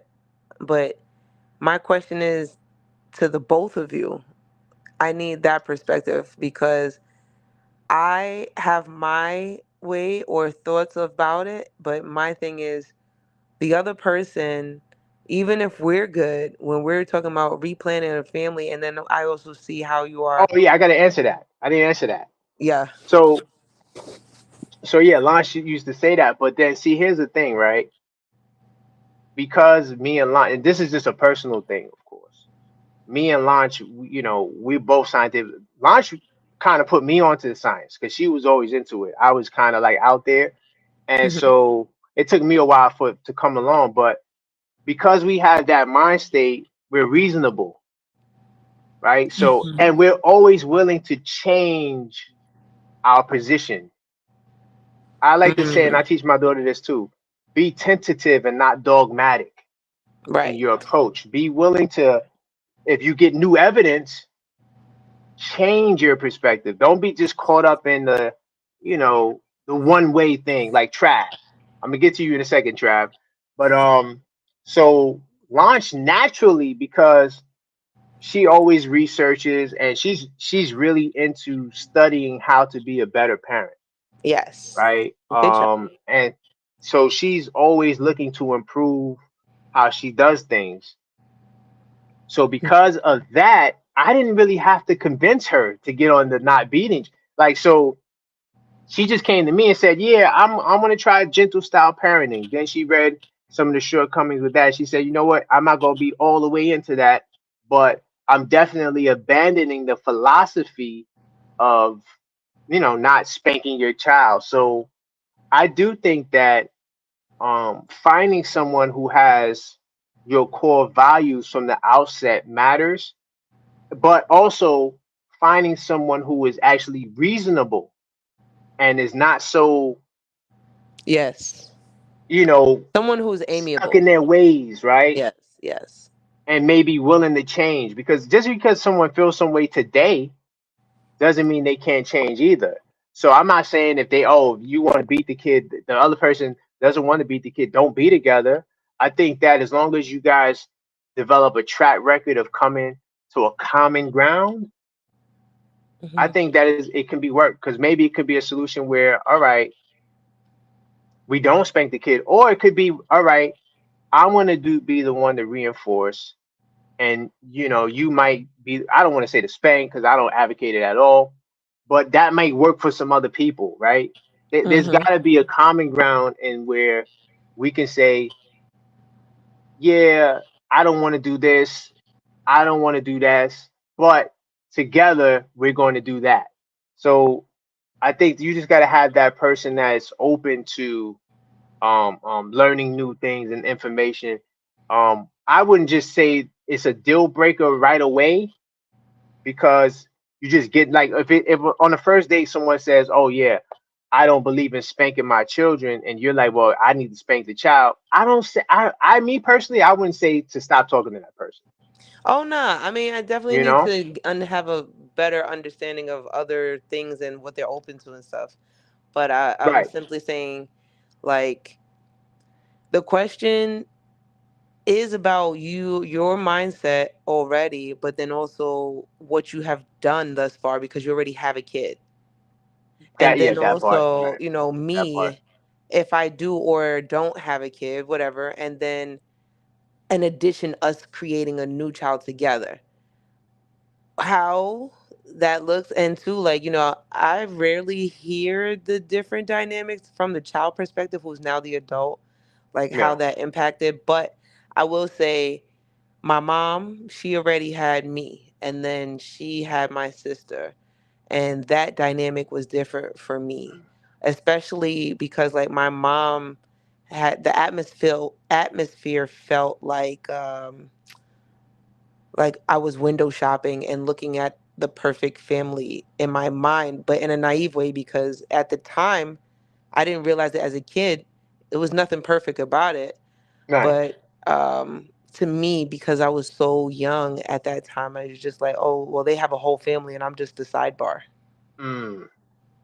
So That's tough. like that conversation and how to heal from that, I'm always looking for the healing. Right. What, did they get to some consensus? How did they feel with the other kid? And a lot of times I see too, like, is there's a lot of space between them. Hopefully, if not, and it's if it's successful, that they have like just a couple years between them two, and that that father figure or mother figure really came in and did the assignment. But Right. I want to know how that happened for that success story, and even the ones that didn't, don't have that success story, where they Right. just saw the dynamic shift and they were like, I didn't like the way that that went Yeah, as it's well. tough. It's tough. I think part of it is people getting together for the wrong reasons, or or once they find the red flags, they feel like they're too deep to end it, Mm, or they're so used to the toxicity they decide to stay. I think that this is why I always say what I say about my three relationship phases, which I never came out with the book, but I do think that talking to people, for some time. a nice pool is very important, because you won't find yourself caught up in just the one, like the one person you think is that everything, right? Yeah. Because once you elevate in that dynamic, and like you give them your body, or you decide that you guys are committed or whatever like that, right? You're gonna shut off all the other options, right? And then when that person shows you something that's ugly, something that's a deal breaker, right? You Hmm. keep it going, instead of, because you say, oh well, it's okay. But if you know something is a deal breaker, Stop you right should there. you got to stop it. I Yeah. that's what I honestly believe. Now, once again, I understand I say be tentative and not dogmatic, but I just think that there's certain things that you're not going to put up with, and you're hoping this person will change. But the older the people are, especially if you're in your 30s and 40s, more than likely you're going to be stuck in your ways, right? In your 20s, you can grow and change, right? Because you don't really know much in your 20s, so you think you know the world. But in your 30s and 40s, it's going to be harder to change that old dog. So, and what I'm saying is a deal Mm, breaker, it could be just the way he talks to you, right. right? Like when you first started talking, he was all nice, hey, and then all of a sudden he starts, calling you out your name, because it Whoa. never starts like that. But Yeah. then you grow to a certain level of comfort, and now he's calling you B, he's calling you stupid. What? Even joking. And the crazy part about that is Hmm. that because people will introduce that kind of behavior with a mask on it through a joke, Right, like laughing right. it out. It starts like a Uh-uh. joke. There you Yeah, go. no, don't mask that. And I'm not even gonna let you. Right. Because Yeah. because then typically what those verbal abusers do is they'll apologize, Oh and yeah. they'll I was just empathize. joking. Right. And then, but see, those are like, to me, clear signs of maybe some mommy, Mm-hmm. kid or daddy kid trouble, where It's that's projection. how you were spoken to. So you feel as though, I don't know. I'm Yeah. not gonna be the one to sit there to figure it out. Right. So you know what I'm saying? So yeah, I think the deal breakers, I feel like people just Okay. ignore a lot of the deal break. Now, it's one thing to say a shortcoming. A shortcoming is different from a deal breaker. Right? A shortcoming is, Yes. this person, I don't know, their feet might not smell that well. It could be a deal breaker, I guess. I'm just trying to think of something No, that's and not, I was just having this conversation the other day. It's like hmm annoyances, but it doesn't really take you to the top. Right? Like, right. you're like, all right, it's not a pet peeve. You're all right. I could deal with it. You Yeah, don't yeah. put the It's toilet not seat something that, down. right. Fine. Exactly. But Trav, real quick, salute to that teacher. Trav, no, we're not going to salute a science teacher telling kids that evolution is false. Now he can believe whatever he Ah. wants to believe. I'm just saying you don't do that in science class, because you don't know who you have in that class, especially, and it's against the law too. If I really wanted to make it a bigger deal than I made it, I really could have. But because I took a meeting with the principal and the teacher, and I kind of like set it straight to say, like, you know, this is what I teach my daughter. and you did a terrible job of helping me reinforce the lessons, because that's something I used to always um highlight. Like, oh look, stuff I'm showing you is the stuff they showing you in science class. Stuff I'm showing you is the stuff they showing you in history class. So when you go to these classes and now they're telling you it's false, like, but I understand my daughter's foundation is so solid that, I mean, she's solid. I mean, she's told me occasions where she's challenged certain conversations, like the whole human and animals thing. I don't want to get into it, but the bottom line is, she's solid. Like, I know that her foundation wasn't rock. So Mm-hmm. that's what I'm about. I created a solid foundation that I think it's going to be hard to ride. Not to say that she won't make mistakes in life. Like, no, of course you're going to make mistakes in life. But there's certain mistakes, like, that are just like life altering, like maybe having a baby in high school. Like, there's certain things that I think Oh that man. I hope my daughter is smart enough to avoid that, right? And I think that because she understands the value in school, we had these uncomfortable conversations about certain situations, and it's very uncomfortable. But at the same time, you got to make sure you reinforce it, because if you don't teach her it, right, like when they do the health stuff, like they have the parents sign off whether or not you want them to teach your kids about HIV and stuff like that. I'm like, yeah, no, I want you to teach my daughter, because I already taught her about these things. So I want the school to already reinforce what I'm saying, and then I double back and have a conversation about what you heard in the class, right? Mm-hmm. And we talk about diseases and kissing disease, and all these things that are valuable information. So no, Trav, we're not going to salute the teacher. Mm-hmm. We're not going to salute the teacher. But Launch, did we lose Launch? Launch went to sleep. Yeah, I know Big Soul, he woke up.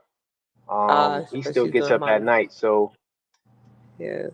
I wanted her to give her final thoughts, but You if you know guys her. have any more, huh? I say you know her. Come on, give Yeah, her yeah, final thoughts. yeah. I know. That's what I'm trying to keep the conversation going, so she could you know, tie. I'm pretty sure she's hearing what I'm saying. Is like, what is this guy talking about? I need to get in there, but yeah. Any more commentary in the chat for sure? We're here for a little while longer until we get launched back, but this is a great conversation. I think we really drove home the whole spanking thing. We also talked about, Sherry, before you came on. We talked about the whole fake news that came out about the supposed transgender woman who beat up a female boxer in the Oh. Olympics, but it turns out she was a female. Wait, And wait, you what? heard about that? No, wait. She's a trans woman, meaning she was born a man, That's what everyone was saying. but she's an That's actual woman born. But it came out, yeah, that she's an actual female, and Lange could probably explain it way better than me, because this is her field of science she likes. But Oh. basically, what happened was the woman had an elevated level of testosterone or something like that. So, and that's why she was banned from different competitions. And she kind of has a masculine look, so to speak, for lack of a better term.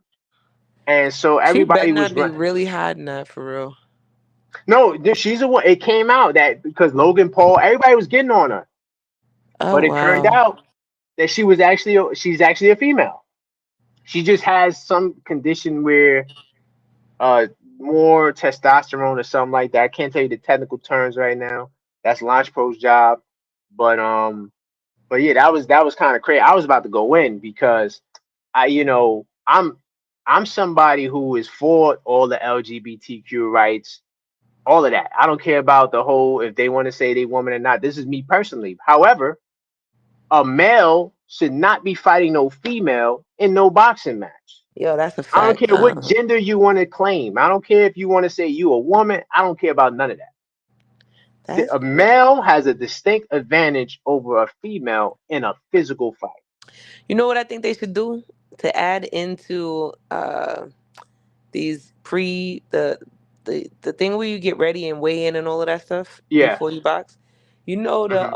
thing that they will normally have at the fair where you punch it and it measures the force. Oh yeah, yeah, yeah, yeah. They I know you're need talking to about. incorporate that. Yeah, it's crazy. All right, so it was the optics of it. I'm not sure if you've seen. You probably didn't see it, but the girl quit. She quit in like 45 What? seconds. So yeah, the girl quit. She's supposed to be nice too. This girl out of Italy, Oh and shit. so the internet went crazy because the transgender does look masculine, like especially if you put the jacket on her. So yeah, it was I mean, the even Elon Musk got in on it. Everybody was getting on this transgendered woman like, yo, this is out of That's bounds. crazy. And I was happy to see uh a lot of people stand up for the females, because I feel like in these conversations the females typically get the short end of the stick, because in reverse, right? If you had a transgendered woman that transitioned to becoming a man, right? That same person would still compete with the woman, right? Mm. Because we see it in the WNBA almost. Like those girls ain't going to the NBA to compete. They staying right there with the rest of the girls, right? So the woman always have to, I feel like, deal with like a lot of the unfairness, because males have distinct advantages over females physically. So in these combat sports, and I'm a big combat sport guy, it's just not right. And I had a whole, like how I went in on the spanking, I had a whole diatribe. I was gonna go in on that, but Launch already, because we do our fact checking around here. She said, "Oh, that's not real." I'm like, "Oh, Uh-huh. damn." I was gonna go in. Definitely, we had some clips out of that. Definitely gonna Got have you. some clips out of that. Okay, Uh, okay. uh, So, but yeah, check it out when you get the chance. I'm not sure if you went to the Olympics, but No, I I haven't been am. watching it. I ain't I gonna lie. watch it every day. Oh, you did? Okay. Every day. I watch three. Like three is my favorite sports. It starts with track and field for me. I'm a Sha'Carri Okay. fan. Track and field. I'm a Gabby Thomas fan. I love my Okay. Jamaican teams and all that too. But I'm American.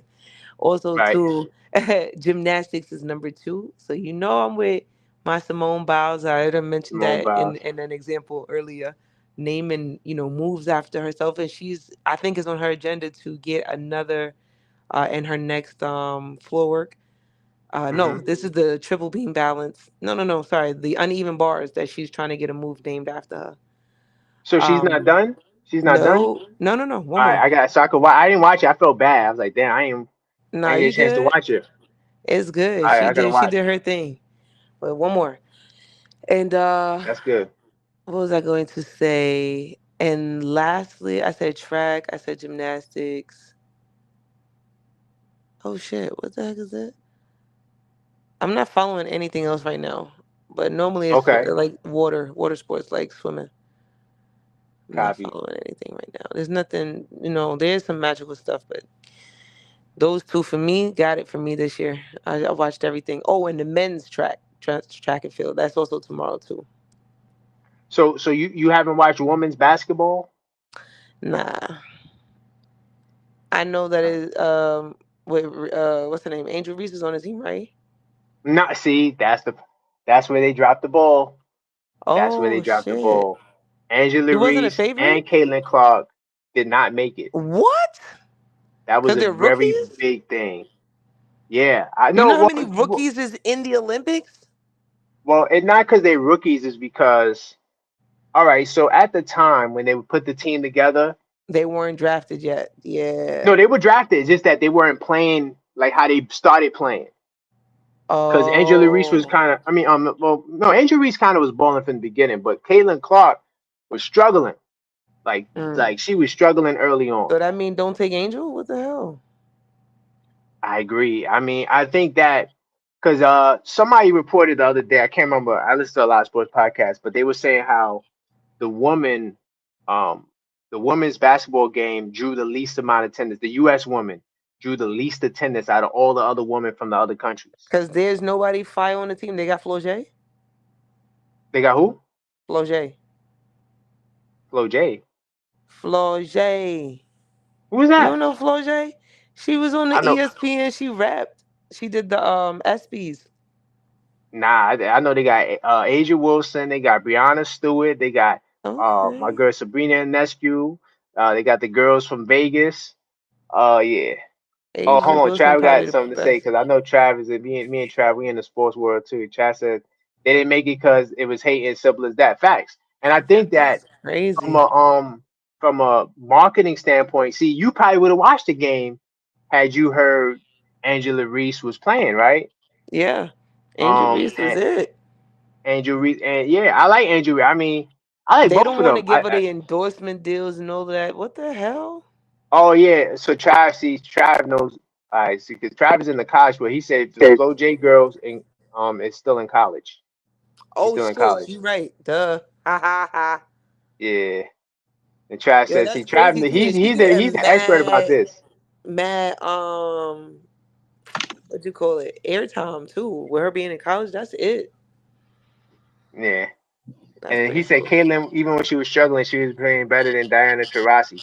But that's like, but Trav, you know that Diana Taurasi is like the goat. So it's kind of like LeBron James. He's gonna be on the Olympic team. So same Why kind they of don't thing. take college basketball players though? Like they take They college did. track and field players. They did. They So my girl Maya Moore, she was nice. She went as a senior in college. She went to the Olympics.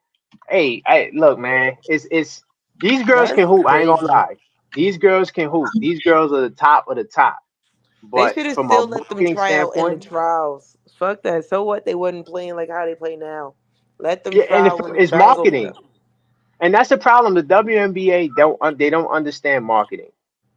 Like you got to put these girls in the forefront, right? I think they did a better job, especially as Andrew Reese started playing and they're on TV and those things. But you know, certain things that should be done to get more eyeballs, they're not doing.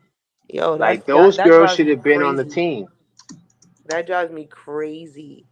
That's the main. I don't even know if that was in my subconscious as to why I'm not watching women's basketball, but I haven't heard anything about it either. So that's But hold another on, reason I'm not watching Trav. it. Diana Taurasi is not my goat for the record. Maya Moore is my top five female basketball player, and she might be the goat of all time, Maya Moore, for the Hey, record. But I you can't front on my girl from the '90s from Houston. What's her name? Cooper. I think Cooper. She's up. No, is it Cooper? Yeah, Cooper. She's up there too. But yeah, Maya Moore is my girl. Diana Taurasi is cool. I'm just saying they say that she's the goat, not me. I'm just saying that's why she made the team because that's what they say. Right? That's not what I say. But Launch right, is back. Let's go, Launch. What's up? What's up? Launchy. What's up? Yes, listen, I'm a mother, so when baby Hey, comes, like calls, I'm there. let's go. That's not lazy parenting. That's get your ass up parenting. Okay. Listen. So, Sherry, what was the question you asked me? You want to ask Launch, and then maybe Launch could wrap up there. Oh yeah, That okay, same cool. question. So as to the first part of the topics you guys covered, the friends with the not ex, but like baby moms and all of that. So Hmm. when you have that dynamic, and then you come together with the new relationship and creating a new family with that person, the dynamic there, that for me, I wouldn't even necessarily call it a fear, but it is something that I do contemplate because of the style. And then also, is it good? Not is it good, but how can we make this good for the children? Because for instance, me and my sister were 10 years apart, and I had grown up. um I told you as earlier that I call her white privilege because she just had a different way of being raised. And on top of that, I saw a package deal family, and it felt like I was like a window shopper and like a sidebar. Mm-hmm. So that conversation I think is valid because I need to hear the success stories more than the traumatic stories that are unhealed. So I'm always looking for the healing because I'm on my own journey. But you know, how that will look. If you guys want to start sharing some of you guys' stuff, or if you can get some people on the show and talk about that, I think that that would be a great topic because I really do have that in my mind, especially now to it may be a similar situation. My daughter, she's 9. I think strongly against having more kids now more than ever because of that dynamic between my sister and I. Not saying that that's something that I would do or not focus on when I have kids, if I did have kids, but that is something that I do think about. Hmm. So your question, okay, so like your question is or was what exactly? In addition Um, to that co-parenting blended family with the kids involved, then now moving forward and creating a new family with the new relationship. How does that work? hmm, that's interesting. The parent shift, the parenting is going to be different.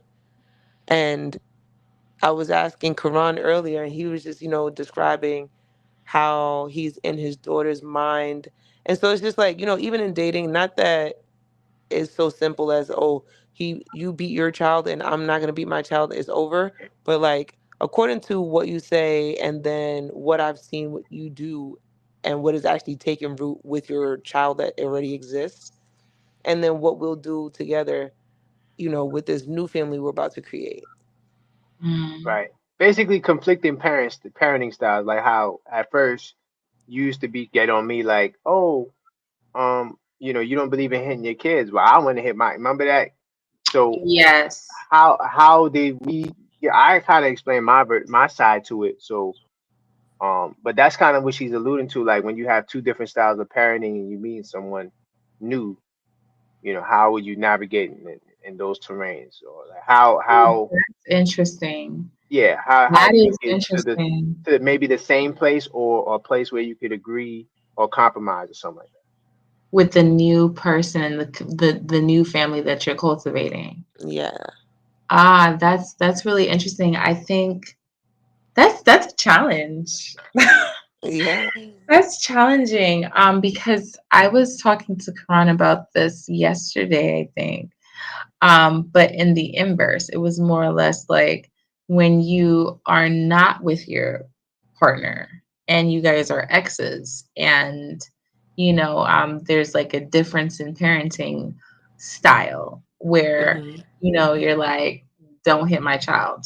And one person is pro physical discipline. Yeah. One co-parent is for physical discipline, the other is not. But now you guys are not together anymore in the same household. So it's Hmm. not like you can, I guess, moderate or modify or influence how the other parent is parenting. Because sometimes that happens where you might And be, sorry, not to cut you off. I yeah, forgot to mention a part to you, Karan, because I'll never forget the first time that my mom let my the person who she was dealing with, uh, I would say, assist her in beating me or a spanking, that? because it was a lot, and then it caused grief. Like it was complex because of like the distrust Yeah, that's different. between just my mom, but then also this other person, and then him trying to always have a say. And also, to I think to some degree, she didn't want to do what was happening, but then because he was so strong about it, that she went along with it, and because she said she agreed that it would work, but it didn't work for me. It was just Mm, not good. But that parenting style, um, didn't do that with my sister. My sister never got beat or like a wow. spanking, and so that was very difficult to take in. I don't know. I can't say it any other way, but I just need to know the different dynamic parts. Like, okay, even if this isn't your style of doing this thing, even if it's your partner who decides to say, "Oh no, this works in this way." Like, let's just say that we both agreed that spanking was good, but to which degree? And two, are we thinking about the child and the other child that we don't beat, and then how the kids will interact with each other? No matter it's just so many different points, so many different pieces stacked in and the age difference. Like I got all of this, and then you just came onto the scene, and you're not experiencing any of this. Even the way my mom changed at that time when she had my sister, her whole, it was like she had a whole mental shift. Like she never raised her voice at my sister. I'm like, Mm. what the fuck? Beat her. Like, I was kind of mad that she didn't, because I'm like, similar things that I used to get in trouble for, she didn't. And Mm. that was like complex to like think about too. And the level, I would say, I remember the first time I felt envious, and that was because of that. I was Mm. 11 with envy and nowhere to express envy. Wow. So, So like, so yeah, go ahead. Ash. So You I think, no. I mean, in terms of the new relationship, as like from the parents' perspective, I think being on the same page, um, with parenting style is going to have an impact on how it affects the family as a unit, especially if there are previous children involved. I think that there should be some type of continuity. But then at the same time, you do have situations where, a parent does grow, Yeah, right? live and learn. Hmm. Like, and they learn, and they discover better. They become more informed, and so they switch it up. And then to a child, it's more or less like, well, you're responding differently to this than how you responded with me. You need to, as you like piggybacking on what you said, oh, beat her too, because you did that with me. Hmm. But it could have been that your mom just grew, right? But I think it becomes problematic, and it's not indicative of growth, if the parent still continues to treat the previous child or the oldest child with impunity versus the newer child. Then that's a problem, because there's no continuity there with parenting style. Right. Or Um, communication. right, right. Right. I Um, mean, it's cool. I mhm. mean, I think I can understand you guys' dynamic a little bit more, and it is more communicative, and we're in a new age. But I want to hear the already seasoned people who have all raised those kids. Like, you have a brand new baby, and this is cool. But I would say that this is a Oh, I'm great not even time. drawing in from my experience just as a mom. I'm just speaking.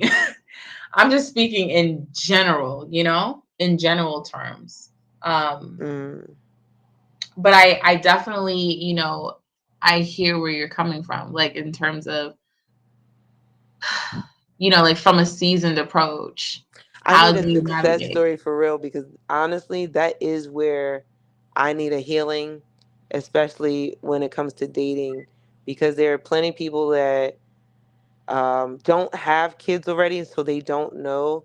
But then when I hear their mentality on raising kids, I don't necessarily agree, and therefore I will probably choose. I'm in the middle of saying, like, I don't have to have more kids, but the fact that you would like to have more kids or have a kid, um, that for me I need to hear or see the success of that. While I see Mm. blended families, most of them come together with their own children already. As for like the situation with Swiss Beats and Alicia Keys, I don't know anymore except for the blended family side that they embrace each other as adults. But as far as their parenting styles, everything is separate. The children live with their parents, and he goes to see them, which is a little interesting too. I would love to hear that, but I need to hear more of that conversation. There isn't enough healing in the atmosphere for us for those shared stories, and Mhm. that's complex because we're doing a lot of making new families everywhere, and bringing these children through these uncharted waters and like messing them up a little bit. Because we don't have the support for the kids and or navigating this as a family ourselves. Right. No, good points. Yeah, that's Good points. difficult. I think that like because we have these social standards and we could rap after it, but look, but these social standards of the man is the head of the household, so the man who they have their own desired way of running the household. So you being a woman, you might have to get a man that definitely sees it your way, whereas the man probably could have a little bit more flexibility. But I'm only speaking on the social construct side, where a Hmm. man can have it where he could get a woman who um is like she could even have her perspective, but more than likely she's gonna probably bend to his will. Is that what happened to you, Lance? Did you bend to my will Bend to in your will terms of regarding what? like not wanting to spank your kids? No, it was just something that I wouldn't say that I bent to your will. I think that it was something that just evoked within my own personal development and Right. growth. Maybe Um, she thought it was interesting and did her own research on it. I actually didn't. I was like completely opposite of like, I'm gonna be real with you. Like I used to foam at the mouth when he would reprimand his child. The way that he would reprimand his child was like one of extreme patience. And I'm like, what the she No, need but to don't you think off, that's like you know what I'm saying? disrespectful? It was more or less like, nah, man, like like one box, heavy box though. You know You what I'm so saying? crazy. But I And mean, like for instance, the lesson of mhm. temperance. Would you not agree that that is good? Yeah, I Well, mean, yeah, she's there now. Yeah, yeah, She's of but definitely like there like now. like I'm talking about the old version of you, the one that has no, no like character. no, because the old version of me was was was more or less thinking that, you know, nah, like this is too much conversation. You know what I'm saying? Right. This is too much conversation. Like what you said goes, and what you said is the law of the land for her. Hmm. So Right. I don't understand why there is this extra conversation, or rather I don't understand why there is like this repetition of action. Mm. Mm. Because my previous thought was like, um there is no like continuously explaining something and then taking the time to over explain it. And and I used to look at him like he was an alien, and to the extent in which I would like hang up the phone, like if I knew that it was like he would tell you, like he's right here. He would tell you, like I had no patience whatsoever. Like I was a spicy, spicy chick. You know what I'm saying? And Oh. so I had to grow.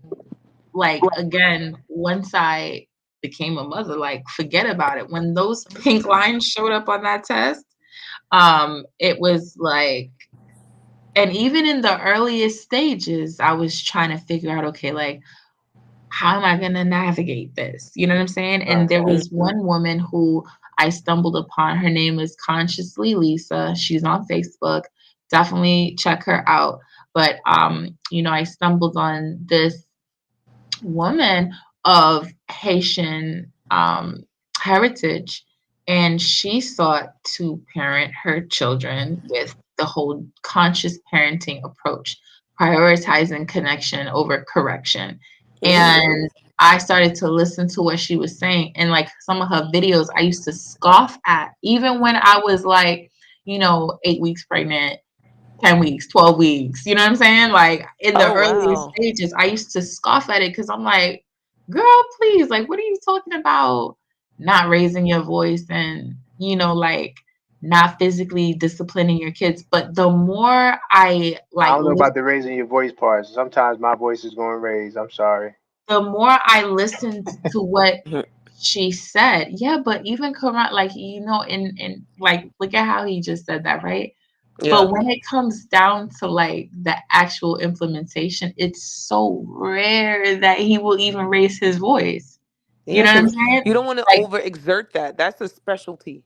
that's a specialty. and But and I also know my daughter's personality. Like she for the most part does the right thing. So right. I don't want to Yeah. always yell. I Right. want to. I want her to know when I yell. Yeah, you messed up. Yeah, Right. that's exactly what I meant. That's Like a you fact. really like, Use yeah, it sparingly, right? yeah, Mm-hmm. But Mm-hmm. just like going into you know, the transformation, like it took me until I hit about, I would say 6 months where I started to really shed like old Mm. philosophies. I was 6 months at that point, um, Very good. pregnant. Yeah. And that's when I was like, okay, we coming down the pipeline. You know what I'm saying? Like you gotta really like get with the program. So that's when she started like talking about natural consequences and like bringing out the studies like to show, Mm-hmm. hey, this, there's studies to back up this, and I'm all about evidence-based information, to which Yeah. mm, I have, thankfully, Quran has definitely fostered that within our relationship of like valuing evidence-based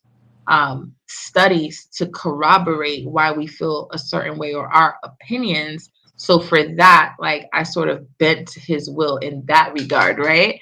Of Right. like, okay, we're not just gonna go based on what our opinion is or anecdotal, right, perspective. Not like, let's really pull up like, what does the data say, right? Right. And so when she started to pull out this information, thank God I had that foundation to accept evidence-based information in the first place, Mm. that I was open-minded enough to accept what she was saying. When she pulled out the studies and she showed the adverse impact of physical punishment and how it, corrodes the parent to child relationship, I'm like, well, yeah, geez, I'm about to have a son.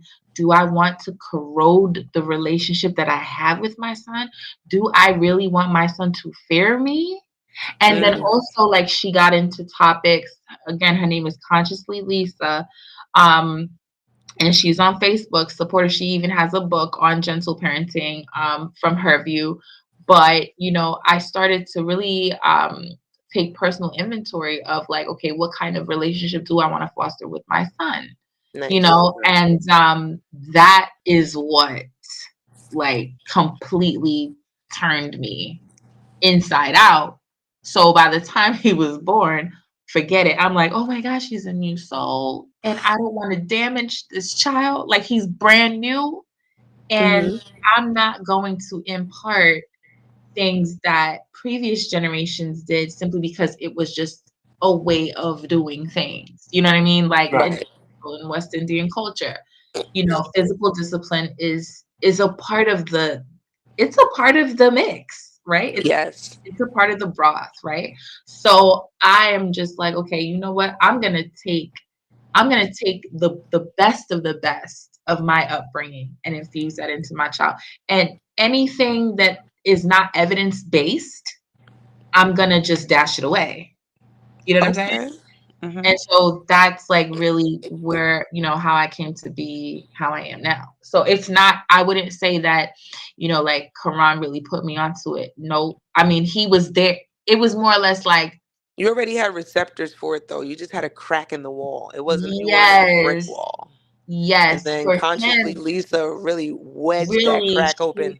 yes. And then I but the was like, beauty, oh the my beauty gosh, of our dynamic whoa, is that, I think it was after the fact where it was like, mm, damn, Karan, like I totally understand where you're coming from now. And I get why you don't hit your child. Like I understand now, like Mm-hmm. why when I was 27 years old, I was looking at you like you were bonkers. Because I Right. swear to you, the way that this man parents his child is like, he prioritizes reasoning and talking That's and great. empowering. You know what I'm saying? I And I'm love that. like, what the hell? Yet she has a healthy respect for her father. Like she does not want to let her father down. And she's That's very good. conscientious to, like her feelings, but then also like, I don't want to do this because I don't want to disappoint my father. My father is the authority. Like he is like the dominant authority, even like, and she assigned him in that role rather than a parent trying to force themselves as an authoritative figure. You see what I'm saying? Like there's a difference. Oh yeah, but definitely like I think, when I was claiming to be more Christian Mhm. than I am more spiritual now, I used Okay. to tell my daughter, or relate things that would stick in her mind, as far as, if God created us in, his image, you're my daughter, and I create, I'm a co-creator of you. We're all mirrors, right? Mhm. And so whatever I'm going to do, you're going to do, because that's what you see. And so if your mirror is dirty, then it's not clear for you. You need to make sure that you always are cleaning your mirror off, and that's reflection, that you'll be able to see your own mirror inside, Mhm. internally. Turn it around so that you can see it for yourself and clean off your mirror.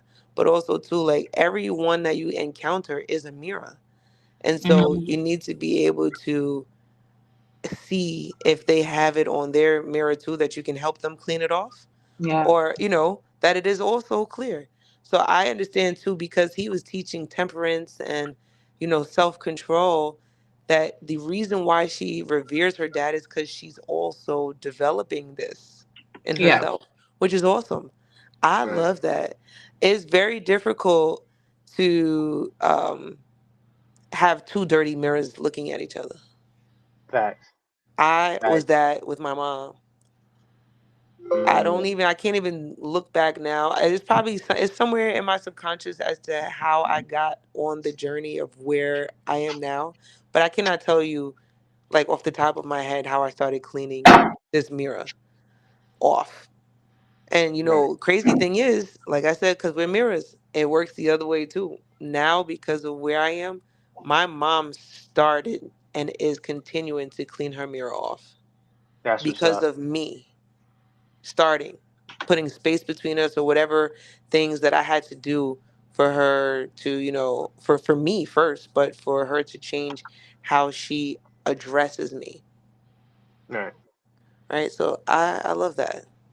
I was gonna say the beauty of me and Lance relationship is that we both kind of put each other on because she kind of put me onto the scientific path. I didn't want to hear it at first, but Mhm. because I'm always open and I'm always wanting to learn. That's Mhm. one thing about me. I never reject like learning information. So once I learned the scientific method and I understand how science works and became a science advocate, like I see all the things she used to say to me years before, and I'm like, yeah, she's Yeah, right. So we we both like kind of listen, Sherry. We would sit up there, and I would literally feel like the veins are bursting in my head, like arguing with this man. You know what I'm saying? that's In growth terms of and like that's growth and he was development. he in 2016 he was talking like, diseases. Not everything is about disease, and I'm like, bro, like Yeah, I used to everything be out on there some is like crazy stuff. killing us. Like there's bacteria, there are I viruses, was there are, wild. and he's like, oh, your focus is disease, and that almost like, not that it doesn't exist, but that I have like this hyper focus on No, I was saying bacteria. it didn't exist at the time.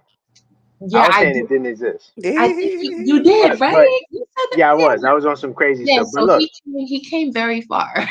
but to wrap up, right, on this, we're gonna wrap up on this. Sherry, what I would Mhm. say too, and I kind of hinted toward this earlier, is because I talked about the social constructs between men and women, how a man could probably find a woman who could bend to his will, for lack of better terms, based on how society's set up, and a lot of people in society feel that way.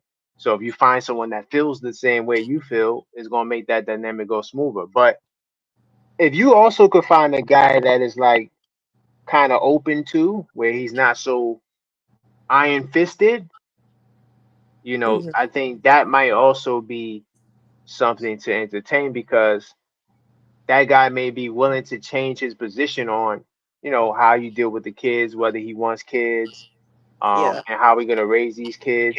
So that men could change too, right? That's why I'm the double standard social construct killer, because I'm like, yeah, I mean, yeah, we understand that people in society they follow these rules, but naturally, you always will find people going against it because it's not even a natural thing. It's just something that we put on ourselves. And we think that, hey, we got all this information and knowledge, but we just going by what we created, right? And that's why Mhm. you always will find anomalies. You always will find people like me and Lantra, people that's like, ah, yeah, we're going to go that way. Yeah, that's what they saying it's supposed to be, but yeah, we're going to go that way because, we don't really resonate with that. So that's all. I think this was a great pod launch, Yes, pro. it was. Yes, most It Very, definitely. to all the people, it was a couple of people that was going in and out. yeah. Uh, definitely. Thanks for watching the pod. This is the podcast that, yeah, literally never ends. And I Launch, know. you final words, Launch, final words, Sherry. No, I'm good. This Yeah, was a this was a great great show. conversation. Thank you so much for joining us again, Sherry. You're a day one. You've been with us, rocking with us for 2 years now. And thanks to everyone else who, tapped into this conversation every Thursday at 10:30 p.m. Eastern time. For now, we'll be hosting the Mature Topics podcast. Um, Make sure to join our Mature Topics podcast group. You can type into the search bar Mature Topics podcast to, partake in the polls that we share on a daily basis, as well as to stay notified on when we go live. That is the way to subscribe to our podcast on Facebook, by joining the group. You'll also be able to join the chats in there. So if you want to come on to speak your piece, you're more than welcome to do so. You'll receive the chat links to join in on the conversation. So let's close it out. Yep. Great So show. great Yeah. show. So until next time, y'all, stay blessed, right? Be So yeah, you got to blessed. close out, Launch. All right. You Peace got to out, get guys. yours. Thank you. Good night. Good night.